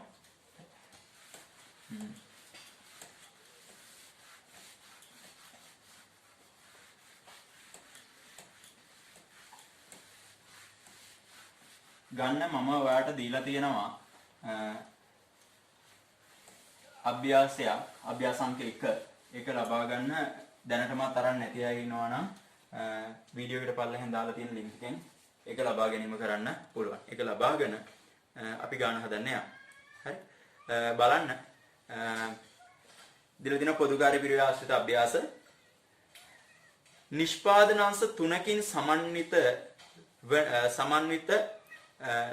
සීමා සහිත නැත්නම් සීමිත රවි සමාගමට අදාළ පහත තොරතුරු ඔබට ලබා දී තිබේ. හරිද? මෙතනදී කියනවා නිෂ්පාදනාංශ 3. මේ ගාන කියවදී හොඳට අවබෝධය ගන්න. නිෂ්පාදනාංශ 3ක් තියෙන්නේ. හරිද? සීමිත රවි සමාගමට අදාළ තොරතුරු දීලා තියෙනවා. ඒතර මේ ව්‍යාපාර ආයතනවල සේවාංශ නැහැ. මං කිව්ව සේවාංශ නැහැ. නිෂ්පාදනය විතරයි කරන්නේ. පැහැදිලි? නිෂ්පාදනය විතරයි. නිෂ්පාදනාංශ වලට සේවා සපයන අංශත් නැහැ. හරිද? ඊට පස්සේ බලන්න එතන දීලා තියෙනවා මේ නිෂ්පාදන අංශ තමයි සැලසුම් කියන අංශය සහ සැකසුම් සහ නිම කිරීම කියන අංශ තුන. මෙන්න මේවට අදාළ තොරතුරු දීලා තියෙනවා මේ ආයතනයේ තියෙන යන්ත්‍ර අගය දීලා තියෙනවා. සේවක සංඛ්‍යාව දීලා තියෙනවා. යන්ත්‍ර පැය ටික දීලා තියෙනවා. හරි? ඊට පස්සේ යන්ත්‍ර පැය දීලා තියෙනවා. බලන්න ඉස්සෙල්ලාම දීලා තිබා යන්ත්‍ර අගය, ඒ වගේ පොත් අගය තමයි ඔය තියෙන්නේ. ඊට පස්සේ සේවක සංඛ්‍යාව, ඒ අංශවල වැඩ කරන සේවකයෝ ගාන, ශ්‍රම පැය ගාන, ඒ කියන්නේ මෙන්න මේ ශ්‍රම පැය ගානක් යනවා කියලා මෙන්න මේ අංශවලට ඒගොල්ලෝ ඒ යම් කාල පරිච්ඡේදය ඇතුළේ මෙන්න මේ ශ්‍රම පැය ගාන භාවිතා කරනවා කියලා කියන්නේ. යන්ත්‍ර පැය භාවිතා කරොත් මෙන්න මේ යන්ත්‍ර පැය ගාන ඒගොල්ලෝ ඒ කාල පරිච්ඡේදය තුළදී භාවිතා කරනවා කියන එක කියන්නේ.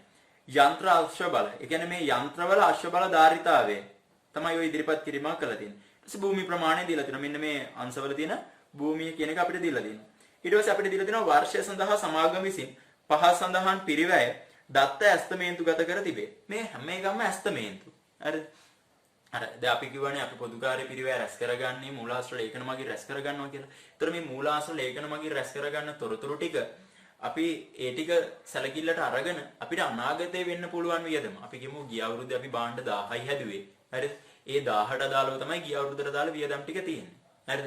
ඒතර අපිට පුළුවන් මේ අවුරුද්දේ පුරෝගතනය කරන්න අපි භාණ්ඩ 20000ක් මේ පාර ගිය පාර 1000යි හැදුවේ මේ පාර 2000ක් හදන්න බලාපොරොත්තු වෙනවා. එහෙනම් මේ වියදම කොච්චරක් වෙයිද කියන එක අපිට තීරණය කරන්න පුළුවන්. මොකද දැන් ගොඩනැගිලි කුලි මුරකරු වැටුප් ඒවා සාමාන්‍යයෙන් භාණ්ඩ හැදුවොත් වෙනස් වෙන නිසා ගිය අවුරුද්දේ තිබ්බ වියදම් ටිකම තමයි මේ අවුරුද්දේ ඒවට අදාළ වෙන්නේ. හැබැයි අර වක්‍ර ද්‍රව්‍ය පිරිවැය මේ වෙනස් වෙන්න පුළුවන්. දැන් වැඩියෙන් භාණ්ඩ හදනවා නම් ඉන්ධන වැඩි ප්‍රමාණයක් යනවා. එතකොට අනිතෙන්දි ගැටලුවක් මත වෙනවා. ඒ නිසා අපිට ඒවා පුරෝගතනය කර ගැනීමක් කරන්න වෙනවා අර අතීත තොරතුරු පදනම් කරගෙන. හරි? ඊට පස්සේ එතන මේගොල්ලෝ මේ පුරෝගතනය කරලා තිනවා එහෙම වෙයි කියලා හිතලා තිනවා මෙන්න මේ තොරතුරු ටික. බලන්න අංශය දීලා තිනවා සැලසුම් සැකසුම් නිම කිරීම. වැටුප් දීලා තිනවා ඍජු සහ වක්‍ර. ඍජු වැටුප් විදිහට දීලා තියෙනවා සැලසුම් වල සහ සැලසුම් අංශය 575 ඒ විදිහට දීලා තිනවා වක්‍රත් දීලා තිනවා. දැන් අපි කතා කරා ඍජු කියන එක ඍජු වියදම් කියන එක නිෂ්පාදනයේ එක ප්‍රමාණයත් එක්ක හඳුනා ගන්න පුළුවන්. ඒතර සැලසුම් අංශයේ ගිය ඍජු වැටුප අපිට නිෂ්පාදනයේ එකට කොච්චරද ගිය කියන එක හොයාගන්න පුළුවන්. එක සංඛ්‍යාවෙන් බෙදුවා නම් එකට කොච්චරද ගිය කියන එක එනවා. ඊට පස්සේ සැලසුම් අංශයේ කොච්චරද ගිය කියන එක හොයාගන්න පුළුවන්. නිම කිරීම එකේ හොයාගන්නත් පුළුවන්. වක්‍ර පිරිවැය කියන එක අපිට ඒකෙට කොච්චරද ගිය කියන එක අපිට කෙලින්ම කියන්න බෑ කියන එක අපි කතා කරා. හරිද? සර් ඍජු පිරිවැය කියන එක අපිට අදාළ නැහැ. අපිට වක්‍ර පිරිවැය කියන එක තමයි මේ පොදුකාර්ය පිරිවැය මාතෘකාව යටතේ අදාළ වෙන්නේ. සර් ඍජු පිරිවැය කියන එක අපි අයින් කරලා දානවා. අපිට අදාළ තොරතුරු තමයි මෙතනදී වක්‍ර පිරිවැය කියන එක වක්‍ර ශ්‍රම පිරිවැය. වෙනත් වක්‍ර පිරිවැය ටික දීලා තියෙනවා බලන්න. කම්හල් ගොඩනැගිලි කුලිය හා වරිපණම්. හරිද?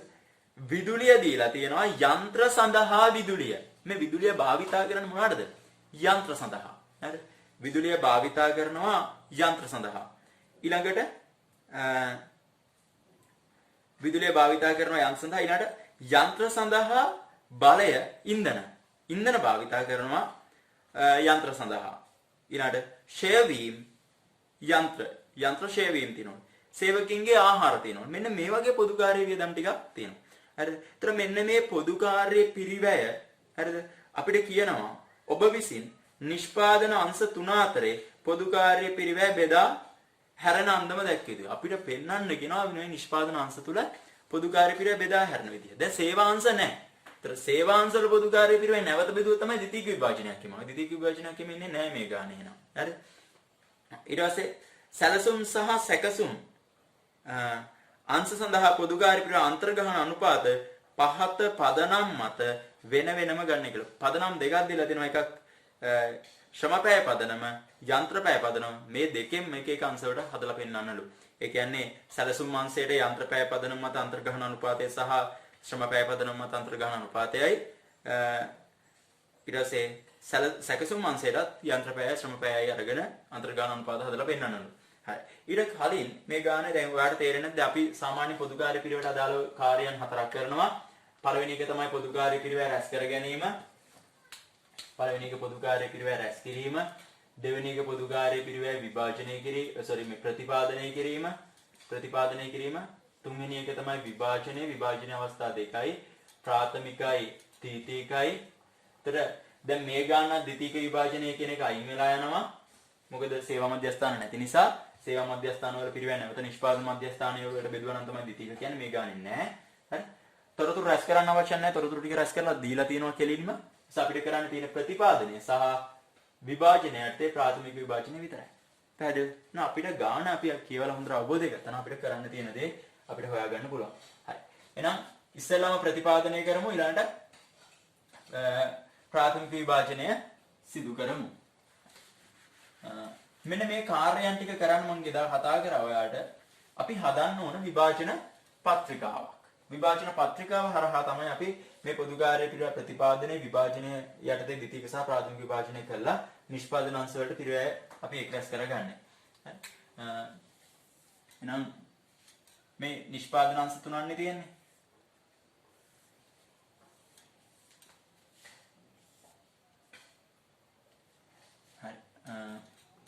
මම මෙතන ලියනවා නිෂ්පාදන අංශ කියලා.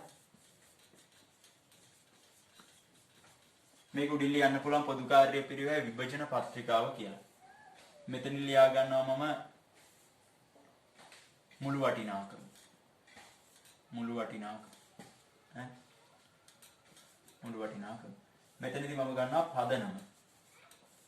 මෙතන ගන්න පුළුවන් විස්තරය. හරි.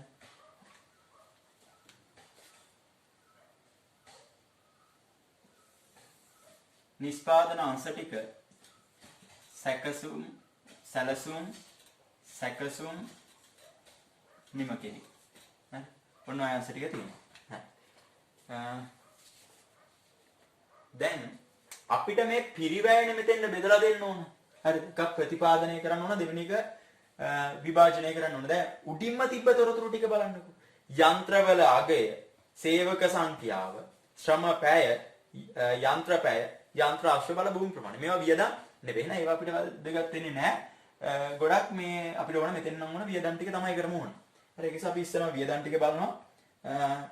ඒ වියදම් මුත් පල්ල හැදීලා තිබ්බා. එතන තිබ්බ ඍජු. ඍජු නම් අදාළ නැහැ. පොදු කාර්ය පිරිවෙන පාඩම. ඒක අපි අයින් කළා දාන්න. හරි. එහෙනම් අපිට වක්‍ර වැටුප් තියෙනවා.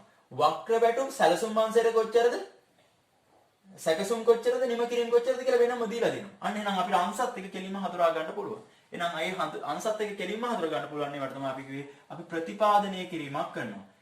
එහෙනම් පදනම තමයි ප්‍රතිපාදනය. නැත්නම් අපි කියනවා ඍජු පදනම. ඍජු පදනම. හරිද? ප්‍රතිපාදනය නැත්නම් ඍජු පදනම. මෙන්න මේ අංශ වලට කෙලින්ම බෙදලා දෙනවා. ලක්ෂ 3යි 5,90,000යි 2,20,000. මෙන්න මේ විදිහට බෙදලා දෙන්න ඕනේ. මේකට තමයි කියන්නේ ප්‍රතිපාදනය නැත්නම් ඍජු පදනම කියලා. හරි. ඒ කියන්නේ පදනම තමයි ඍජු කෙලින්ම බෙදලා දුන්නේ. අපි කරේ ප්‍රතිපාදනය. හරි. විස්තරයට ලියන්න පුළුවන් වක්‍ර වැටුප්. වක්‍ර වැටුප්. හරි. මේකත් මත තියන්න මේ නිෂ්පාදන අංශයට අදාළ ටික තමයි මේ විදිහට ගන්න. හරි. නිෂ්පාදන අංශයට අදාළ එක. ඊළඟට අපිට දීලා තියෙනවා ඊළඟට බලන්න වක්‍ර වෙනත් පිරිවැය දීලා තියෙනවා. කම්හල් කුලීහා වරිපණ. එතන මේ අංශ තුනේ කොයිකටද කියලා කියලා නැහැ. හරි. විදුලියක් කියලා නැහැ. හරිද? අන්න දැන් ගැටලුවක් වෙනවා කොහොමද අපි එහෙනම් ඒවා මේ අංශ වලට දෙන්නේ කියන එක. ඒක තමයි අපි කතා කරේ විභාජනය. විභාජනය කරන්න ඕනේ. කියන්නේ බෙදලා දෙන්න ඕනේ. එහෙනම් බෙදලා දෙද්දි මොකක් හරි පදනමක් භාවිතා කරලා තමයි බෙදලා දෙන්න වෙන්නේ. ඕනනම් අපිට මේ ටික එකතු මෙතෙන්ට ගන්න පුළුවන්. මේ ටික එකතු කරලා මෙතෙන්ට දාගන්න එක අපිට ගොඩක් වැදගත් වෙන්නේ නැහැ. මෙතෙන්ට දාගන්න පුළුවන් ඒ වටිනාකම. හරි. මේ ටිකේ එකතු. හරි. ඊළඟට මම ඔයාලට මෙන්න මේ බෙදන පදනම් ටික ඉස්සලා දෙන්න. ඒ ටික ඔයාලා ඉස්සලා සටහන් කරගන්න මොන පදනම මතද මේ වියදම් තිබ්බොත් අපි ඒවා බෙදන්නේ කියන එක. ඒ කියන්නේ අර කෙලින්ම අපිට ප්‍රතිපාදනය කරන්න නැත්නම් මේ විදිහට කෙලින්ම හඳුනා ගන්න නැත්නම් වියදම් ටික අපිට බෙදන්න වෙනවා. ඒ බෙදන පදනම් ටික ලියා ගන්න පුළුවන්. හරි. ලියා ගන්න ඉස්සෙල්ලා පොදු කාර්ය පිරිවෙල විභාජනය කිරීමේ පදනම් කියලා. හරිද? ඒක යටතේ ගන්න ඕන මෙන්න මේ විදිහට. මේ පැත්තෙන් ගන්න වියදම මේ පැත්තෙන් ගන්න විභාජන පදනම. විභාජන පදනම. ඒ කියන්නේ මේ බෙදා හරින පදනම මොකක්ද කියන එක. හරි. හරි. පළවෙනි එක අපිට ගන්න පුළුවන් කුලී වරිපණම් ගොඩනැගිලි නඩත්තු වියදම් ගොඩනැගිලි අලුත්ඇඩියා වියදම් ගොඩනැගිලි රක්ෂණ වියදම්. මේ ඔක්කොටම කියන්න පුළුවන් ගොඩනැගිලි ආශ්‍රිත වියදම්. එහෙනම් ගොඩනැගිලි ආශ්‍රිත වියදම්. ගොඩනැගිලි ආශ්‍රිත වියදම්. හරිද? කියන්නේ ගොඩනැගිලි අලුත්ඇඩියා කරනවා, මේකේ තින්ත ගන්නවා, ඊට පස්සේ ගොඩනැගිල්ල ෂෙය වෙනවා, ඊට පස්සේ ගොඩනැගිල්ලට දාලා වරිපණම් ගෙවනවා, කුලී ගෙවනවා. එහෙනම් ගොඩනැගිල්ල ආශ්‍රිත වියදම්. හරිද? ඒ හැම එකම. හරි. එහෙනම් කෙලින්ම ගමු ගොඩනැගිල්ල ආශ්‍රිත වියදම් ඔක්කොම. හරි. ඒකට දාලා පදනම තමයි මේ ටික බෙදන්න පුළුවන් මේ ගොඩනැගිල්ලට අදාළ බිම් අනුපාතය. මේ අංශෙට කොච්චර බිමක් තියෙනවද ගොඩනැගිල්ලේ සමස්තයෙන්? මෙතෙන්ද කොච්චරද මෙතෙන්ද කොච්චරද කියලා ඒ බිම් අනුපාතය මත අපිට බෙදලා දෙන්න පුළුවන්. එහෙනම් බිම් අනුපාතය. නැත්නම් භූමි ප්‍රමාණය. හරි. දෙවැනි එක තමයි සේවකයින් සම්බන්ධ වියදම්. සේවක වියදම්. සේවකයින්ට ආහාර සඳහා වැටුප් යනවා. සෝරි සේවකයින්ට ආහාර සඳහා ගෙවන්න වෙනවා. සේවකයින්ගේ රක්ෂණ දීමනා වගේ ඒවා තියෙන්න පුළුවන්. හරිද? ඊට පස්සේ සේවකයින්ගේ වෛද්‍ය දීමනා වගේ ඒවා තියෙන්න පුළුවන්. හරිද? ඊට පස්සේ සේවකයින් අධීක්ෂණ වියදම් තියෙනවා නම් ඒවා තියෙන්න පුළුවන්. සේවකයින්ගේ සුබ සාධන වියදම් තියෙන්න පුළුවන්. එක එක සේවකයින් හා සම්බන්ධ වියදම් තියෙනවා නම් මේ එක් එක් අංශවල ඉන්න සේවක සංඛ්‍යාව මත අපිට බෙදලා දෙන්න පුළුවන්. පැහැදිලිද? ඒතර මේ අංශේ හිටපු සේවක සංඛ්‍යාව පදනම් කරගෙන අපි මේ වියදම තියෙන එක බෙදලා දෙනවා. ඊළඟට අපිට ගන්න පුළුවන්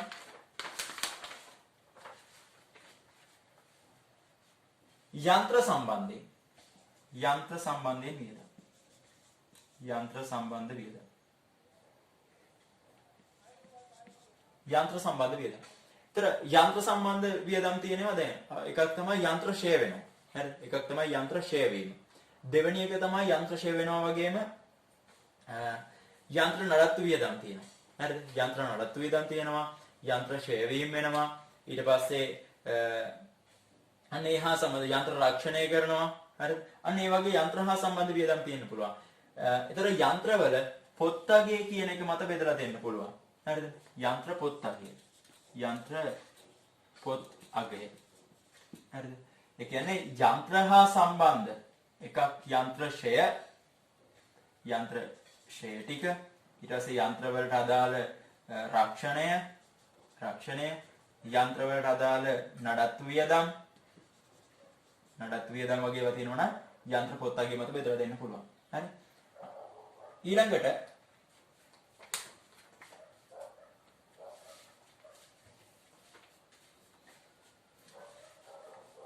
මේ යන්ත්‍ර හා සම්බන්ධයෙන්ම යන්ත්‍ර සඳහා බලය හරිද තියෙන්න පුළුවන්. වියදම තමයි යන්ත්‍ර සඳහා බලය. හරිද? ඒ කියන්නේ මේ ඉන්ධන භාවිතා කිරීමක් කරලා තියෙන්න පුළුවන්. හරිද? එතකොට මේ යන්ත්‍ර සඳහා බලය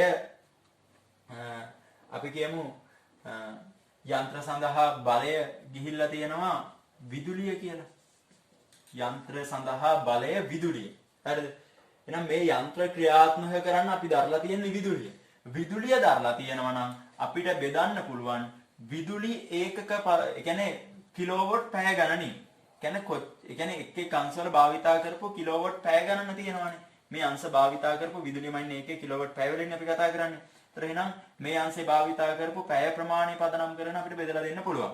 ඉතින් අපි කියනවා කිලෝවොට් පැය. නැත්තම් මේ අංශවල පැවතුන බල්බ සංඛ්‍යාව. කිලෝවොට් පැය හරිද? බල්බ සංඛ්‍යාව හරිද? ওই දෙක පදනම් කරගන්නවා. බල්බ සංඛ්‍යාවත් ගානේ හොයන්න නැත්නම් හරිද? කිලෝවොට් පැය ගණනක් නැත්නම් හරිද? අපිට බෙදන්න පුළුවන් මේකේ යන්ත්‍ර වලට අදාළ අශ්ව බල ධාරිතාවෙන්. හරිද? කියන්නේ මේ යන්ත්‍ර වලට අදාළ මේ අංශවල තියෙන යන්ත්‍ර වල ධාරිතාවේ පදනම් කරමු. මොකද මේ යන්ත්‍ර ක්‍රියාත්මක කරගන්න තමයි විදුලිය දරන්න වෙලා තියෙන්නේ. ඒක නිසා අපිට පුළුවන් මේ ධාරිතාවේ පදනම් කරගන්න. අශ්ව බල ධාරිතාවේ. හරි?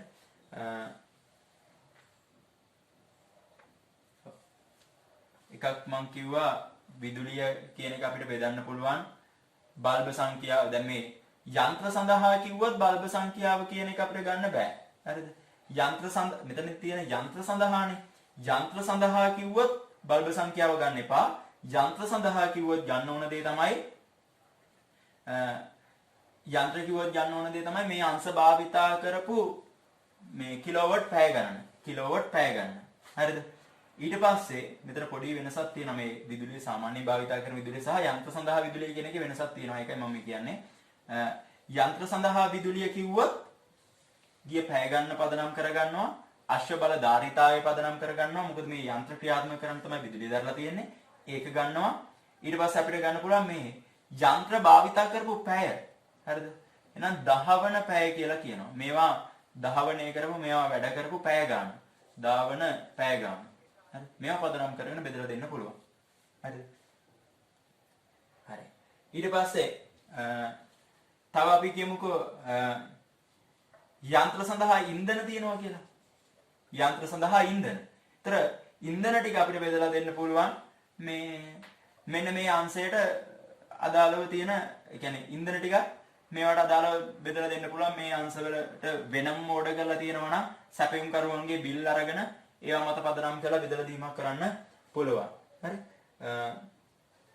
මේ අංශේ වෙනම නම් ඇනුම් කරලා දෙන ඒකට අදාළ සැපයුම් කරුවන්ගේ බිල පදනම් කරගෙන මේ අංශවලට බෙදලා දීමක් කරන්න පුළුවන්. නැත්නම්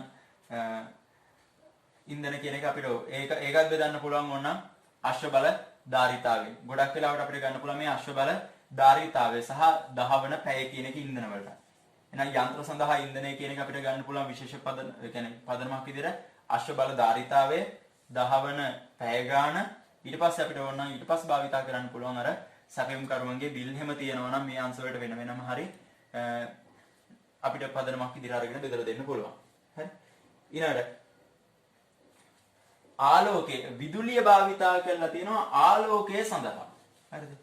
විදුලිය භාවිතා කරනවා ආලෝකය සඳහා.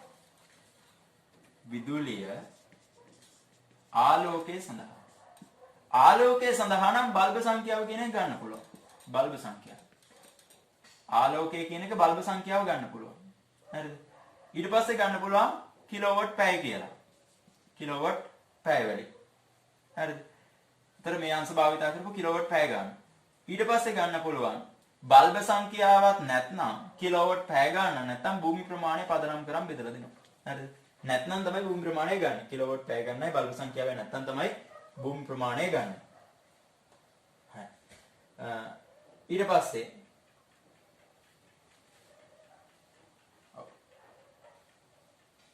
ඔය ටික තමයි අපි සාමාන්‍යයෙන් ගොඩක් වෙලාවට භාවිතා කරන්නේ.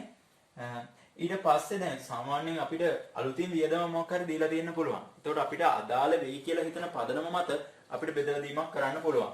හරි. අපි ගාන හොඳට කියවලා තේරුම් අරගෙන අපිට හිතන හොඳ පදනමක් භාවිතා කරලා අපිට ඒක බෙදලා දීම කරන්න පුළුවන්. වඩාත්ම වැදගත් වෙන පදනම. හරි. වියදම් ගණනාවක් තියෙන නිසා මේ සාමාන්‍යයෙන් තමයි මම මේ කතා කරේ. ඒතර ආලෝකය සඳහා විදුලිය තියෙනවා අපිට බල්බ සංඛ්‍යාව ඊට පස්සේ කිලෝවොට් පැය ගන්න හෝ භූමි ප්‍රමාණය මත බෙදලා දෙන්න පුළුවන්. ඔය මේ ප්‍රාථමික විභාජනයට අදාළව තමයි ඔය කතාව. ද්විතීක විභාජනයට අදාළව අපිට කතා කරන්න පුළුවන් මොනවාද පදනම් කියන එක. හරිද? ද්විතීක විභාජනය. ඒතකොට ද්විතීක විභාජනය යටතේ වෙන්නේ සේවාංශල පිරිවැය නැවත නිෂ්පාදන මධ්‍යස්ථාන වලට බෙදලා දෙන එක.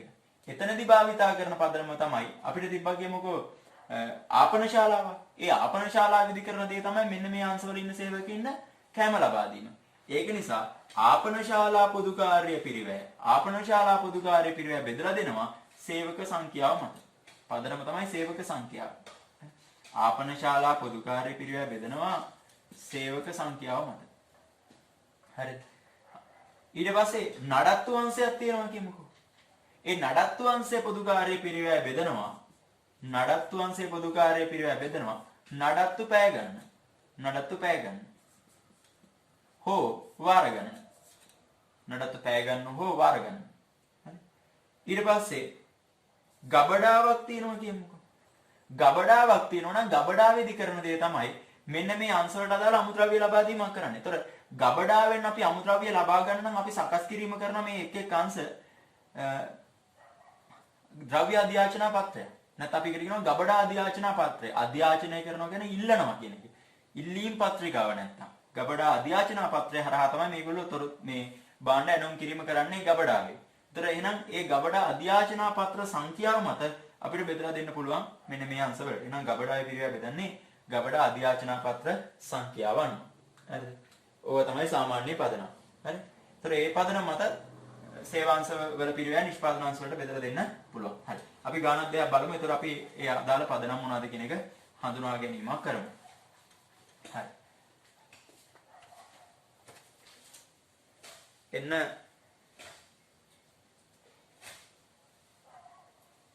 ඉස්සෙල්ලාම තියෙන්නේ කම්හල් කුලී හා වරිපණම්. මම කිව්වා කම්හල් කුලී හා වරිපණම් කියන්නේ ගොඩනැගිලි වලට අදාළ වියදම. හරි? ගොඩනැගිලි වලට අදාළ වියදම බලන්න. එහෙනම් ඉස්සෙල්ලාම ලියාගෙන විභාජනය යටතේ කම්හල් කුලී හා වරිපණම්. කුලී හා වරිපණම්. කුලී හා වරිපණම් වලගේ ලක්ෂ 4යි. මුළු වටිනාකම් තීරුවේ ලක්ෂ 4යි. මේ ගොඩනැගිලි වලට අදාළ වියදම් ටික මම මෙන්න මේ විභාජනය කරන්න කියලා තිබ්බේ ගොඩනැගිලි වලට අදාළ පදනම. ඒ කියන්නේ ගොඩනැගිලි කුලී, ගොඩනැගිලි රක්ෂණය, ගොඩනැගිලි අලුත් වැඩියා, වරිපණම්, කුලී අන්න ඒවා බෙදන්න කිව්වේ බිම් අනුපාතයේ පදනම් කරගෙන. එහෙනම් අනුපාතය තමයි බිම් අනුපාතය. බිම් අනුපාතය. නැත්නම් භූමි ප්‍රමාණය. බිම් අනුපාතය. ඒතර බලන්න බිම් අනුපාතය කොහොමද ගොඩනැගිලි වල භූමි ප්‍රමාණය තියෙන්නේ කියලා උඩ දීලා තියෙනවා අර තොරතුරු පත්‍රිකාවේ. හරිද? බලන්න 4500යි එක භූමි ප්‍රමාණය. අනිත් එකේ 3500යි. අනිත් එකේ 2000යි. මෙන්න මේ ටික පදනම් කරගෙන අපි අනුපාතයක් හදා ගන්නවා. හරි. 500 ඒවා ගත්තොත් 500 ඒවා 4යි, 500 ඒවා 7යි, 500 ඒවා 9යි. එහෙනම් අනුපාතයක් හදා ගන්නවා 9ට 7ට 4 කියලා. එහෙනම් මේ ටික එකතු කරාට පස්සේ 20ක් එන්නේ. එහෙනම් මේ ලක්ෂ 4 බෙදනවා 20ෙන් වැඩි කරනවා 9ෙන්.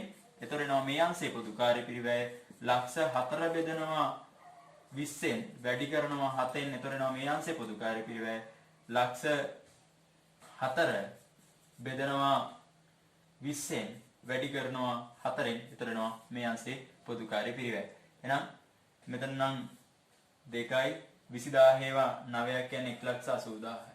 එහෙනම් 1,80,000. මේවා පිළිවෙලට ලියා ගන්න තරමට හොඳයි. 1,80,000යි ඊළඟට 20000 ඒවා 7ක් කියන්නේ 1,40,000යි. 20000 ඒවා 4ක් කියන්නේ 80000යි. ආපහු පාරම් මේ ටික එකතු කරලා හරිද කියලා බලන්නත් පුළුවන්. මෙතන එකතු කරාට පස්සේ 220යි 300යි 400යි. හරි. එහෙනම් ඒක හරි. ඊළඟට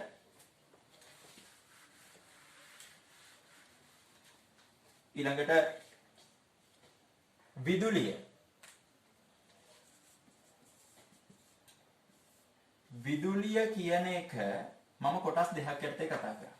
එකක් තමයි ආලෝකය සඳහා විදුලිය. හරිද? අනිත් එක තමයි යන්ත්‍ර සඳහා විදුලිය. යන්ත්‍ර සඳහා.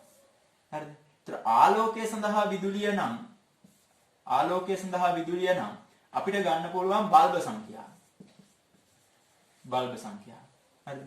ආලෝකය සඳහා විදුලිය නම් කිලෝවොට් පැය ගන්න. කිලෝවොට් පැය ගන්න. හරිද? එහෙම නැත්නම් භූමි ප්‍රමාණය. හරිද? යන්ත්‍ර සඳහා විදුලිය නම් හරිද? යන්ත්‍ර සඳහා විදුලිය නම් භාවිතා කරපු ඒත් අපිට ගන්න පුළුවන් කිලෝවොට් පැය ගන්න. කිලෝවොට් පැය ගන්න. කිලෝවොට් පැය. හරිද? භාවිතා කරපු මේ කිලෝවොට් පැය ගන්න. නැත්නම් දහවන පැය. දහවන පැය. කොච්චර වැඩ කරලා තියෙනවද පැය? කිලෝවොට් පැය ගන්න නැත්නම් අපි කියනවා දහවන පැය කියලා. නේද? ඒකම වගේ තමයි. හරි. ඊළඟට නැත්නම් තියෙනවා අශ්ව බල ධාරිතාවය.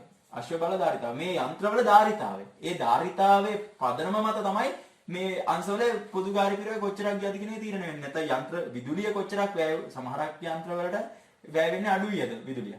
සමහරක් වල වැඩි විදුලියක් වෙනවා. නිසා මේ අශ්ව බල ධාරිතාවය පදනම් කරගෙන මෙතන දෙන්නත් පුළුවන්. ඒතර දැන් මෙතන තියෙන්නේ විදුලිය යන්ත්‍ර සඳහා කියලා මම තියන්නේ. හරිද? එහෙනම් මම කියනවා නම් දැන් යන්ත්‍ර සඳහා විදුලිය නම් තියෙන්නේ කියන එක අපිට බල්බ සංඛ්‍යාව ගන්න බෑ. මොකද බල්බ්පත් කරන්නේ නෙවෙයි මේ විදුලිය ගිහිල්ලා තියෙන්නේ. නිසා කිලෝවොට් පැය ගණන් ගන්න පුළුවන්. භූමි ප්‍රමාණය ගන්න වෙන්නේ නැහැ මේ යන්ත්‍ර සඳහා තියෙන නිසා. හරි? නිසා යන්ත්‍ර වලට අදාළව උඩ තියෙන දේවල් බලන්න. හරිද? ගොඩක්ම අදාළ වෙන්නේ හරිද? අශ්ව බල ධාරිතාවය කියන එක අපිට පදනමක් විදිහට ගන්න පුළුවන්. කිලෝවොට් පැය ගණන, දහවන පැය ගණන, හරිද? ඊට පස්සේ තව වුණා යන්ත්‍ර පැය ගණනක් ගන්න පුළුවන්. අශ්ව බල ධාරිතාවය කියන එක ගොඩක්ම අදාළයි.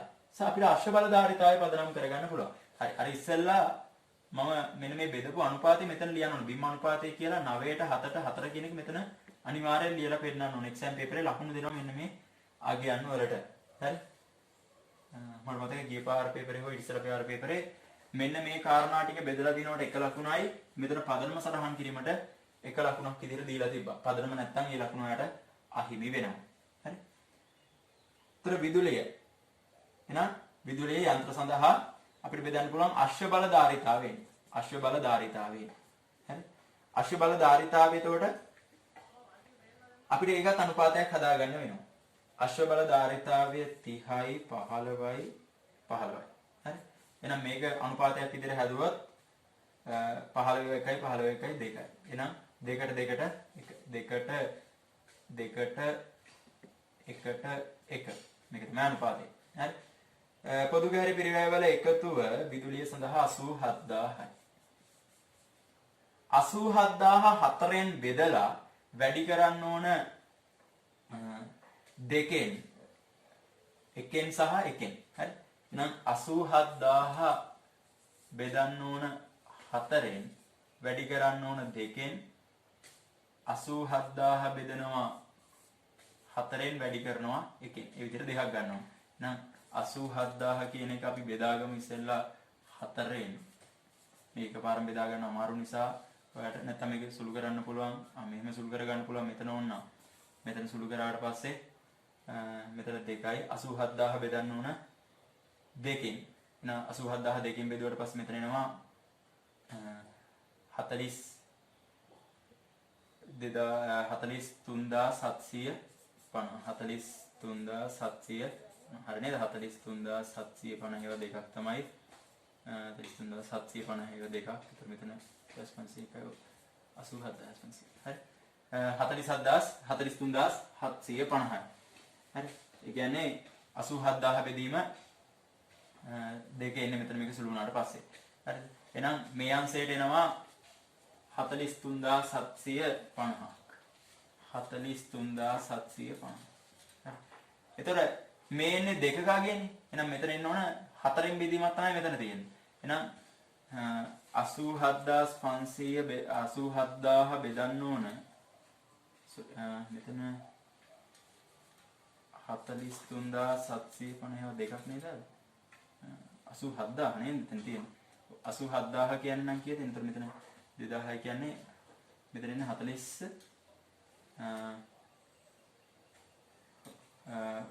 43500ක් නේද? 43500. ඒතර 43500 දෙකක් තමයි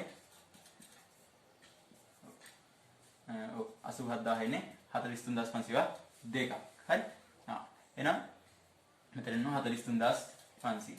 එතකොට එහෙනම් 43500 වයි එකක් තමයි මෙතන තුලණය කරාම එන්න ඕන. එහෙනම් මේකෙන් භාගයක් ගත්තට පස්සේ එහෙනම් කීයද එන්නේ? ඉස්සලා 20000යි 20000 කියන්නේ මේ 3500 බෙදුවට පස්සේ 1750යි. එහෙනම් 21750ක් විදිහට තමයි අපිට ගන්න වෙන්නේ. ඒතර 1750 ඒවා දෙකන්නේ 3500 වෙන්නේ. හරි? එහෙනම් 21750යි. එහෙනම් මෙතෙන්ට 21750යි. හරි. ඔන්න ඔය විදිහට ඔය ටික බෙදලා ගන්න පුළුවන්. ඊළඟට විදුලිය හරි යන්ත්‍ර සඳහා බලයේ ඉන්ධන. හරිද? යන්ත්‍ර සඳහා බලයේ ඉන්ධන ටික හරිද? යන්ත්‍ර සඳහා බලයේ ඉන්ධන භාවිතා කරලා තියෙන්නේ. ඉන්ධන භාවිතා කරා නම් ඒත් අපිට ගන්න පුළුවන් මේ අශ්ව බලධාරිතාවය. හරිද?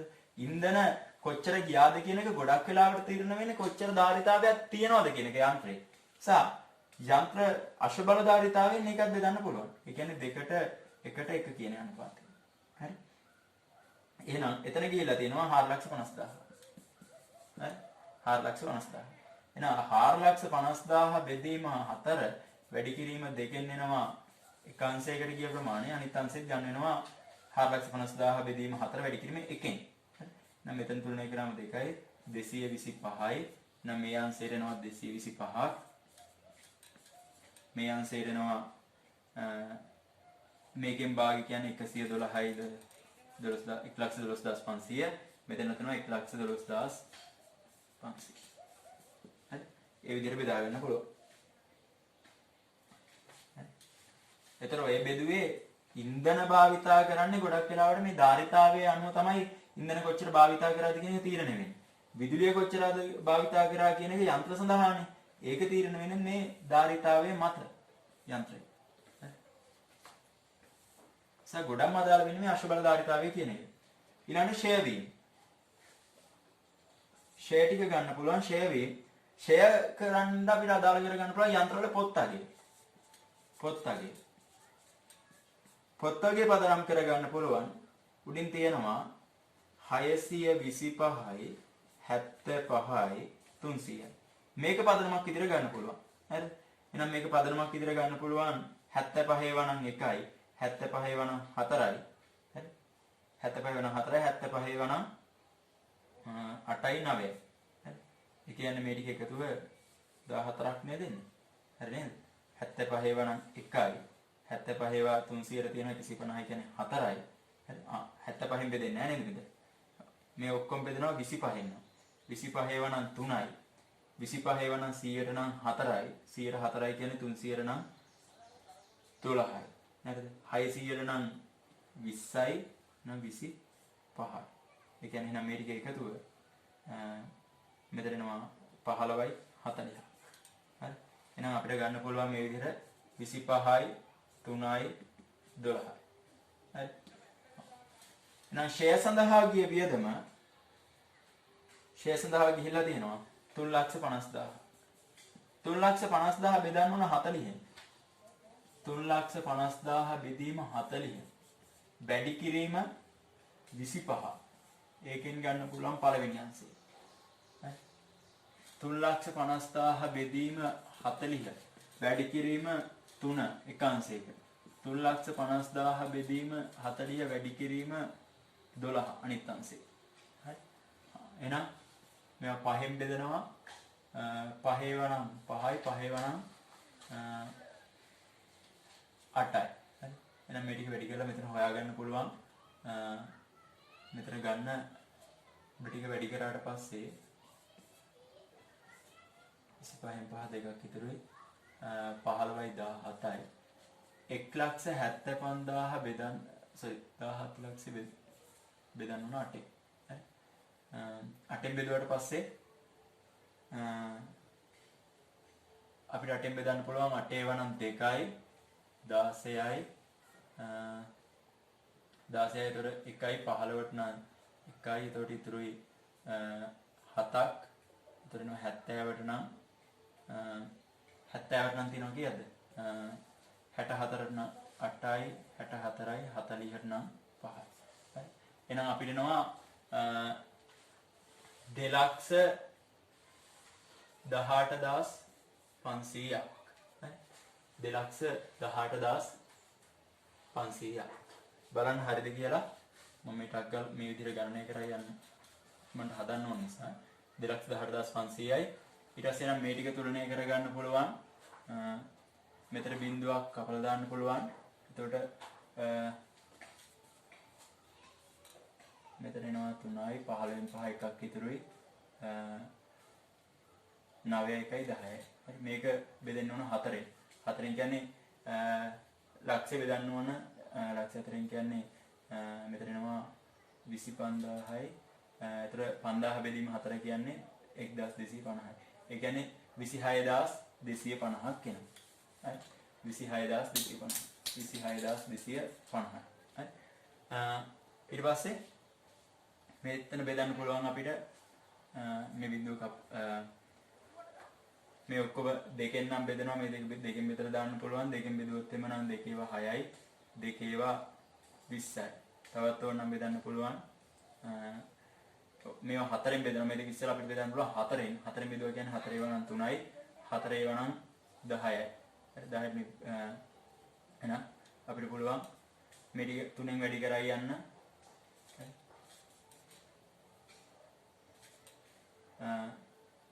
3/5 15න් 5 එකක් ඉතුරුයි 3 9යි 10යි. හරි.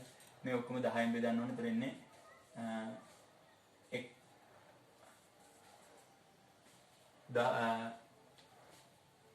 මෙතන එනවා 1,50,000ක්. හරි. එතකොට මෙන්න මේ අංශයට 1,50,000යි 26,250යි මෙතන ආවේ 218,500. මම කලින් උත්තර හදාගෙන නැහැ. මේ විදිහට වැඩි කරන්න අමාරු ඉක්මනට ඒ නිසා මම මේ විදිහට ගත්තේ 2,18,500යි 26,250යි 105යි මේ ටික එකතු කරාම හරියට එනවද කියලා බලන්න පුළුවන්. එන්නේ නැහැ නේද? හරි. බලන්න ටක් ගාලා ගණනය කිරීම කරන්න.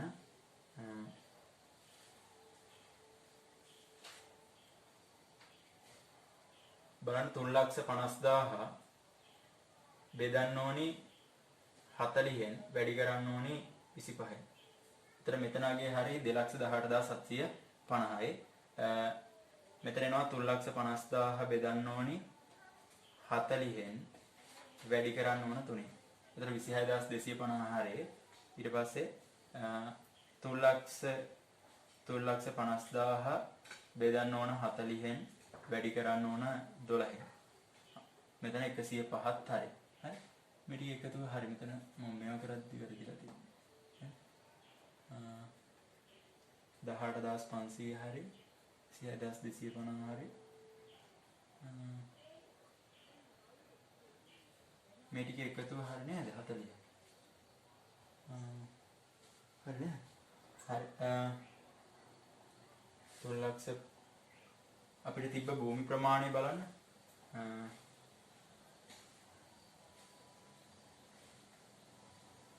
අපිට තිබ්බ භූමි ප්‍රමාණය 625යි 625යි. ඊට පස්සේ අපිට තිබ්බ භූමි ප්‍රමාණය තව 75යි 300යි. එතකොට 25 ඒවා නම් මෙතන තිබ්බේ 25 ඒවා නම් 3යි 25 ඒවා නම් 12යි 25 ඒවා නම් 25ක් විතර. එතන 40ක් නෑ. හරි. එතන හරි. මෙතනදී වෙනස් වෙන එක මේ ටික එකතුව මෙතන 105යි. එතන 750යි 14යි 19යි 9 එකක් ඉතුරු 4යි 349යි 750. කොහෙද වෙනස් වෙලා තියෙන්නේ? එතන 750යි 26යි 750. 3,50,000 බෙදන්න ඕනි 40න් වැඩි කරන්න ඕන 3න්. 3,26යි 250.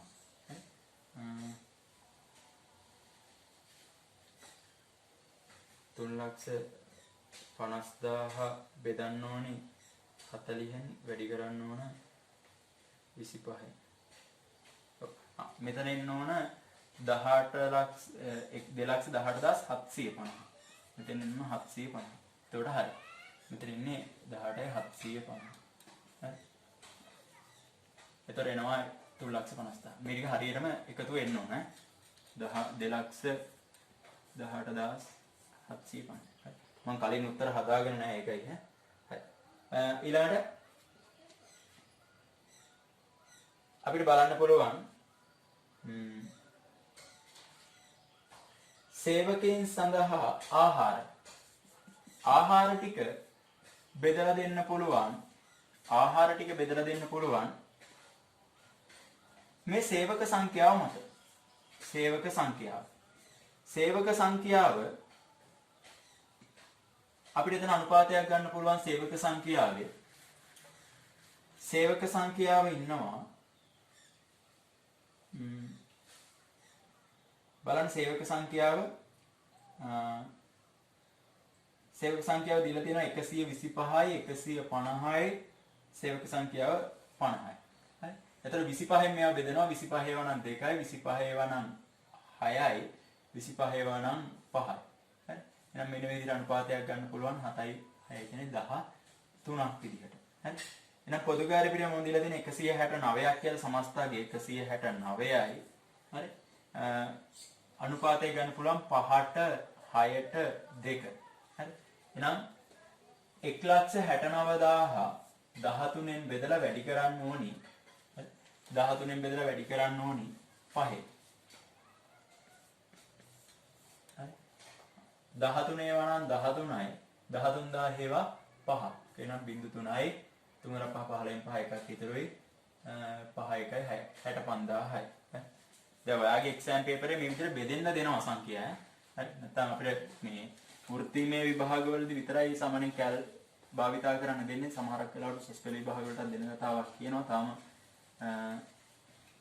මේවා එකක් නැති නිසා අපිට කියන්න බෑ හම්බෙයිද කියලා. හරි. නිසා එහෙම නැත්නම් ඔයාලට බෙදෙන්න සංඛ්‍යා දෙනවා. හරි. ඊළඟට 169 බෙදීම 13 වැඩි කිරීම 6. ඒ කියන්නේ 78යි. ඊළඟට 13 දෙයක් කියන්නේ 26. හරි. ඔය විදිහට ගන්න පුළුවන්. හරි. අවසානයේ මේ ටික එකතු කරන්න. හරි. මෙතන වට පේනවා ඇති මේ ටික 169යි 65යි 78යි 26යි. මේ ටික එකතු කරන්න පුළුවන් දැන්. මේ ටික එකතු කරගන්න. මුළු වටිනාකම් තිරුවත් ඕන එකතු කරගන්න පුළුවන්. හරි. මේ ටික එකතුව එනවා 50යි 12න් දෙක එකක් ඉතුරුයි. 4යි 10යි 15න් 5 එකක් ඉතුරුයි. 9යි 10යි 11යි 12යි 13යි 14යි 15යි 16න් 6 එකක් ඉතුරුයි. 4යි 5යි. හරි. මෙතනත් හදා ගන්න පුළුවන්. 10න් බිංදුව එකක් ඉතුරුයි. 7යි 14යි 15න් 5 එකක් ඉතුරුයි. 15යි 16යි 17යි 18යි 18න් 8 එකක් ඉතුරුයි. 8යි 2යි 10යි 11යි 12යි 13යි 12යි 13යි 14යි 15යි 16යි 17යි 3යි 20යි 26න් 6 දෙකක් ඉතුරුයි. 7යි 8යි 9යි. මෙතන 750යි මෙතන එනවා 12න් 2 750යි 5යි එකක් ඉතුරුයි. sorry 5යි 12න් 2 එකක් ඉතුරුයි. 4යි 9යි 9යි 8යි 17යි 17යි 22න් 2 දෙකක් ඉතුරුයි. 8යි 1යි 9යි 9යි 2යි 11යි 11යි 3යි 11යි 4යි 13යි 13යි 8යි 21න් 1 දෙකක් ඉතුරුයි. 6යි 7යි 8යි 9යි 10යි. හරි. මෙන්න මේ විදිහට පොදුකාර්ය පිරිවැය ටිකක් එනවා. හරි. දැන් මම මේ උඩින් දාන්නම් මේ අංශවල ආපු පොදුකාර්ය පිරිවැය. සැලසුම් අංශයේ ආවා 10,12,250ක්. සමහර වෙලාවට මගේ එකතුන් වැරදි ඇති.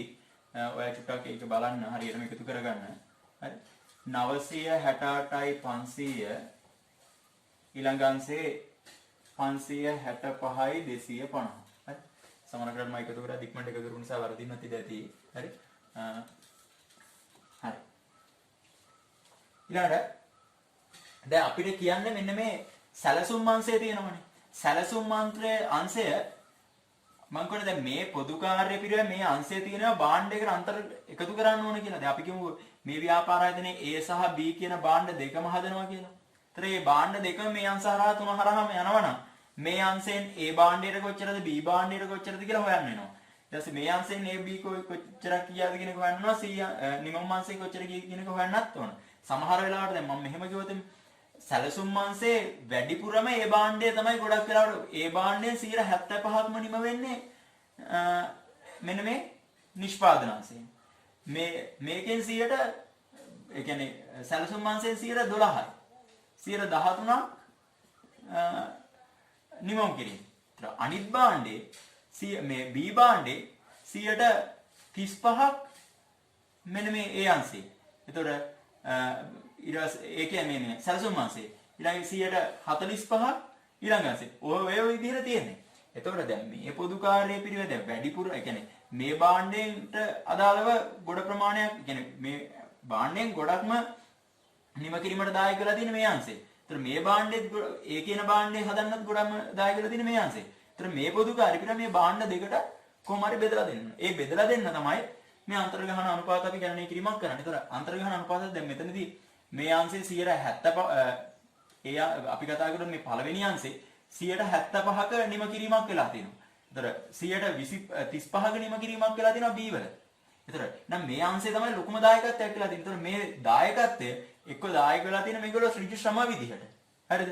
එක්ක මේගොල්ලෝ දායක වෙලා තියෙන යන්ත්‍ර භාවිතා කරලා තියෙන. එක්ක යන්ත්‍ර පැය භාවිතා කරලා තියෙන. එක්ක ශ්‍රමය භාවිතා කරලා තියෙන. ඒතර මේ අපි මෙන්න මේ යන්ත්‍ර හරි ශ්‍රමය හරි පදනම් කරගෙන අපි අන්තර්ගමන අනුපාත ගණනය කිරීමක් කරන්න. ඒතර වැඩිපුරම භාවිතා කරේ යන්ත්‍ර නම් යන්ත්‍ර පැය පදනම ගන්නවා. ශ්‍රමය නම් භාවිතා කරේ ශ්‍රම පැය පදනම ගන්නවා. දැන් මේ ගානේ අපිට දෙකම හදලා පෙන්නන්න කියනවා. හරිද? අපි යන්ත්‍ර පැය පදනම් කරගත්තා නම් යන්ත්‍ර පැය පදනම් කරගෙන හදලා පෙන්නන්න කියනවා. ශ්‍රමය පදනම් කරා නම් ශ්‍රමය පදනම් කරගෙන කියලා හදලා පෙන්නන්න කියන අංශ දෙකටම. අපි මෙන්න මේ අයවැයගත පොදුකාර්ය පිරිවැය බෙදන්නේ අන්තර්ගහන අනුපාතයේ සමානයි අයවැයගත පොදුකාර්ය අයවැයගත පදනමින්. හරිද? එතකොට මෙතන අයවැයගත පොදුකාර්ය පිරිවැය දසලක්ෂ 12250යි. මේක බෙදන්න ඕන අයවැයගත පොදුකාර්ය. මේ අයවැයගත පදනමින්. අපි ඉස්සලම ගත්තොත් යන්ත්‍ර ගත්තොත් ඒ අංශයේ යන්ත්‍රපැය තියෙනවා. මේ අංශයට දාලා යන්ත්‍රපැය 2,50,000. හරි. මේ යන්ත්‍රපැය තියෙන්නේ. ඒතර යන්ත්‍රපැය වලට ගිය පොදුකාර්යය මේ තියෙන්නේ. එතකොට අපිට එන්නේ යන්ත්‍රපැයකට පොදුකාර්ය පිරිවැය කොච්චරද කියලා. හරිද? ඒ විදිහටම අනිත් එක හදන්නත් පුළුවන් මේ යන්ත්‍රපැයකට කීයද කියලා එන්නේ මේක තුලනේ කරන්නේ. ඊට පස්සේ මෙතන අපිට ගන්න පුළුවන් දසලක්ෂ 12250 බෙදන්න ඕන ශ්‍රම පැය වලින්. හරිද? ශ්‍රම පැය ප්‍රමාණය දීලා තියෙනවා. 2,50,000 තියෙන්නේ ශ්‍රම පැය. යන්ත්‍ර පැය තියෙන්නේ ලක්ෂ 5. ශ්‍රම පැය වලින් බෙදුවොත් ශ්‍රම පැය තියෙන්නේ 250 මෙතන. හරි. එහෙනම් ශ්‍රම පැය වලින් බෙදුවම එනවා ශ්‍රම පැයකට කොච්චරද කියලා. හරි. අපි ඔයක තුලනය කරගමු. දසලක්ෂ 12,500 බෙදන්න ඕන 2,50,000. හරි. එතකොට එනවා පැයකට 4.75ක් විදිහට. හරි. 4.75ක් රුපියල් පැයකට කියලා ගන්න ඕන. හරි. මේ තියෙන පැය ගාන මේ පැය ගානට කී වටනම්. මෙතන ඉන්නේ පැයකට කීයද කියලා. රුපියල් 4.75ක් විදිහට. හරි. ඊළඟ එක දසලක්ෂ 12,500 බෙදන්න ඕනි ලක්ෂ 5න්. ඒතර එනවා අපිට රුපියල් 2.0.25. හරි රුපියල් කියලා ගන්න පුළුවන්. හරි. ඒතර එක පැයකට ගිය ගාන තමයි ඔය එන්නේ. හරි. එක පැයකට කොච්චරක් ගියාද කියන එක. හරි. හරි. ඊට පස්සේ අපිට ගන්න පුළුවන් අනිත් අංශෙත් සැලසුම් එකෙත් ওই විදිහටම හදාගන්න පුළුවන්. දැන් මේ දෙකක් හැදුවානේ අපි. සාමාන්‍ය දෙකක් හදන්නේ එකයි හදාගන්නේ. ඒතර ඒ වැඩිපුරම භාවිතා කරපු එක තමයි අපි සාමාන්‍යයෙන් භාවිතයට ගන්න. දැන් මෙතන නම් වැඩිම භාවිතා කරලා තියෙන්නේ යන්ත්‍රපැයනේ. යන්ත්‍රපැය පදනම මත තමයි අන්තර්ගහන අනුපාත අපි හදා ගැනීමක් කරන්නේ. ඊට පස්සේ අපිට බලන්න පුළුවන් මෙන්න මේ අංශේ. සැකසුම් අංශේ 9,68,500. හරි. මේක බෙදන්න පුළුවන් ඒ අංශයට දාලා යන්ත්‍රපැය වලින්. ඉස්සෙල්ලාම යන්ත්‍රපැය ගමු. සැලසුම් අංශයේ යන්ත්‍රපැය තියෙනවා 90,000. හරි. 90,000ෙන් බෙදන්න ඕන. හරි. එහෙනම් 90,000ෙන් බෙදුවට පස්සේ බලන්න 9,68,500 බෙදන්න ඕන 90,000. එතනනවා 10.7 76.11 එන්නේ. 10.7 76ට ගන්න පුළුවන්. හරි. ගැටලුවක් නැහැ. ඊළඟට මේ යන්ත්‍රපැය ඊළඟ ශ්‍රමපැය වලින් ගන්න පුළුවන් 9,68,500 බෙදන්න ඕන අයවැයගත පොදුකාර්ය අයවැයගත පදනමින්. අයවැයගත පදනම තමයි ඉස්සෙල්ලා අපි ගත්තේ යන්ත්‍රපැය ශ්‍රමපැය ගන්න පුළුවන් 3,50,000. 3,50,000. නම් 3,50,000ෙන් බෙදන්න ඕනේ 3,50,000. එතනවා 2.776ක් විදිහට. හරි. ඔන්න ඔය විදිහට යන්ත්‍රපැයකට කොච්චරක් යනවද ශ්‍රමපැයකට කොච්චරක් යනවද කියන එක අපිට ගණනය කිරීමක් කරන්න පුළුවන්. ඊට පස්සේ අපිට පුළුවන් පොදුකාර්ය පිරිවැය ඒකට ඇතුළත් කරන්න. අපි කියමු A සහ B කියලා භාණ්ඩ වර්ග දෙකක් තියෙනවා කියලා. හරිද? එතකොට දැන් මේකේ තවත් එකක් හදාගන්න වෙනවා. මෙන්න මේ නිම කිරීම වලට අන්තර්ගහන අනුපාතයක් හදාගන්න වෙනවා. හරි? අපි එතකොට දැන් වැඩිපුරම භාවිතා කරලා තියෙන දැන් මෙතන නම් මේ යන්ත්‍රනේ මෙතන යන්ත්‍රපැයනේ ගත්තේ අපි. මේ ගත්තේ ශ්‍රමපැයනේ. හරිද? අපි හරියට කරා නම් කියන්නේ අපි ගණනය කිරීම කරන අපි වැඩිපුරම භාවිතා කරන්නේ මේ වැඩියම භාවිතා කරපු පදනමෙන් තමයි බෙදලා ගන්න. මෙතන අර පළවෙනියටම අපි කතා කරමු සැලසුම් අංශය නම් අපි ගන්නේ සාමාන්‍ය යන්ත්‍රපැයකට. හරි මේ යන්ත්‍ර පදනම තමයි ගන්න. ඒතර යන්ත්‍රපැයකට එනවා මෙන්න මේ වටිනාකම අපිට. හරි. ඒතර මේ ආගේ එහෙනම් අපි හදන්නේ නැහැ ගන්න කිරීමක් කරන්නේ මේක විතර අපි හදාගන්න. ඒතර මේ අංශයට අදාළ නම් වැඩියෙන් භාවිතා කරලා තියෙන ශ්‍රමය සහ ශ්‍රම පැය ගන්න පුළුවන්. හරිද? ওই දෙක තමයි සාමාන්‍ය අපි භාවිතා කරන්නේ. එතකොට මේ තියෙන්නේ සමස්තය මේ 350000ම එහෙනම් ගිහිලා තියෙනවා අර A හා B කියන භාණ්ඩ දෙක වෙනුවෙන්මනේ. ඒතර මේ 105ම යන්ත්‍රපැය ගිහිලා තියෙන්නේ A හා B කියන භාණ්ඩ දෙකම හදන්න. හරිද? එතකොට අපිට මේ දෙකටම ගිය යන්ත්‍රපැය ගන්න මේ තියෙන්නේ එක පැයකට නම් මේ ගන්න. ඒතර භාණ්ඩ අපි A භාණ්ඩයට අදාළව සැලසුම් අංශය ගැන කතා කරොත් ඒ සැලසුම් අංශයෙන් A භාණ්ඩයට අදාළව ගිහිල්ලා තියෙන්නේ පැය 4යි නම් මේක වැඩි වෙන්න ඕන රුපියල් 2.0.25 කියන අගේ. හරි. ඒතර එනවා මේකට අදාළ පොදු කාර්ය පිළිවෙල. ඊපස්සේ සැකසුම් අංශයට එනවා නම් සැකසුම් අංශේ පැය 5ක් භාවිතා කරලා තියෙනවා නම් සැකසුම් අංශේ ශ්‍රම පැය වලින් ශ්‍රම පැය ගිහිල්ලා තියෙන්නේ 2යි. එහෙනම් භාවිතා කරපු ශ්‍රම පැය ගණන 5ක් තියෙනවා නම් ඒ ශ්‍රම පැය 5ට එකකට රුපියල් 2.76න් වැඩි කරලා එතන පොදු කාර්ය පිළිවෙල හොයාගන්න. හරි. නිම කිරීම එකෙත් ඒ විදිහට අන්තර්ගහන අනුපාතයක් හදාගෙන ඒ අන්තර්ගහන අනුපාතය පදනම් කරගෙන හොයනවා. දැන් මෙතන නම් මේ අපි ගත්තේ යන්ත්‍රපැයනේ. යන්ත්‍රපැයකට කීයද කියලා නාවේ. එහෙනම් මෙතනින් වැඩි කරන්නේ යන්ත්‍රපැය වලින් තමයි වැඩි කරන්නේ. භාවිත කරපු යන්ත්‍රපැය ඒ භාණ්ඩයට. ඒතර ඒ භාණ්ඩයට අදාළව ශ්‍රමපැය 5ක් ගිහිලා තියෙනවා. එහෙනම් ශ්‍රමපැය 5 වැඩි කරන්න ඕන ශ්‍රමපැයකට කීයද කියලා ඊළඟ අංශය. මෙතනත් ඒ විදිහටම හදලා අපිට වැඩි කිරීම කරන්න. ඒතර පොදු කාර්ය පිළිවෙල එකතු වෙනවා. මේ පොදු කාර්ය පිළිවෙල එකතුට ඒකේ ප්‍රාථමික පිළිවෙල එකතු කරාට පස්සේ එනවා ඒකක නිෂ්පාදන පිළිවෙල. ඒකක නිෂ්පාදන පිළිවෙලට අපිට පුළුවන් අර මම ඔයාලට කිව්ව අර ස්ථාවර නිෂ්පාදන පොදු කාර්ය විචල්්‍ය පොදු කාර්ය පිළිවෙල දෙක අරගෙන ඉවරලා ඒ දෙකත් එකතු කරාට පස්සේ තමයි මුළු නිෂ්පාදන පිළිවෙල එන්නේ ඒකකයකට අදාළව. ඒතර මෙන්න මේ B භාණ්ඩයටත් අදාළව ওই විදිහටම කරන්න පුළුවන්. හරි. මම ඉක්මනට පැහැදිලි කිරීම කරගෙන ගියා. මම හිතනවා යම් තාක්ෂරයට ඔයාලට තේරෙන්නේ නැති කියලා තියෙන කාල සීමාවත් එක්ක තව ටිකක් අධ්‍යයනය කිරීමක් කරන්න. ඒතකොට ඔයාලට බැරි වෙන එකක් නැති වෙයි. පුළුවන් තරම් පාස් පේපර්ස් අධ්‍යයනය කරන්න. මොකද ක්ලාස් එකේ තියෙන වෙලාවත් එක්ක මේ විදිහට කරන්න අමාරුයි. මේ වෙලාව ගොඩක් යන නිසා ඔයා තනියෙන් ගොඩක් වෙලාවට අධ්‍යයනය කරන්න. බැරි දේවල් ගැටලු තියෙන තැන අහන්න ඒවා කියලා දීමක් කරන්න. හරි. ඔබට සුබදායක දවසක්.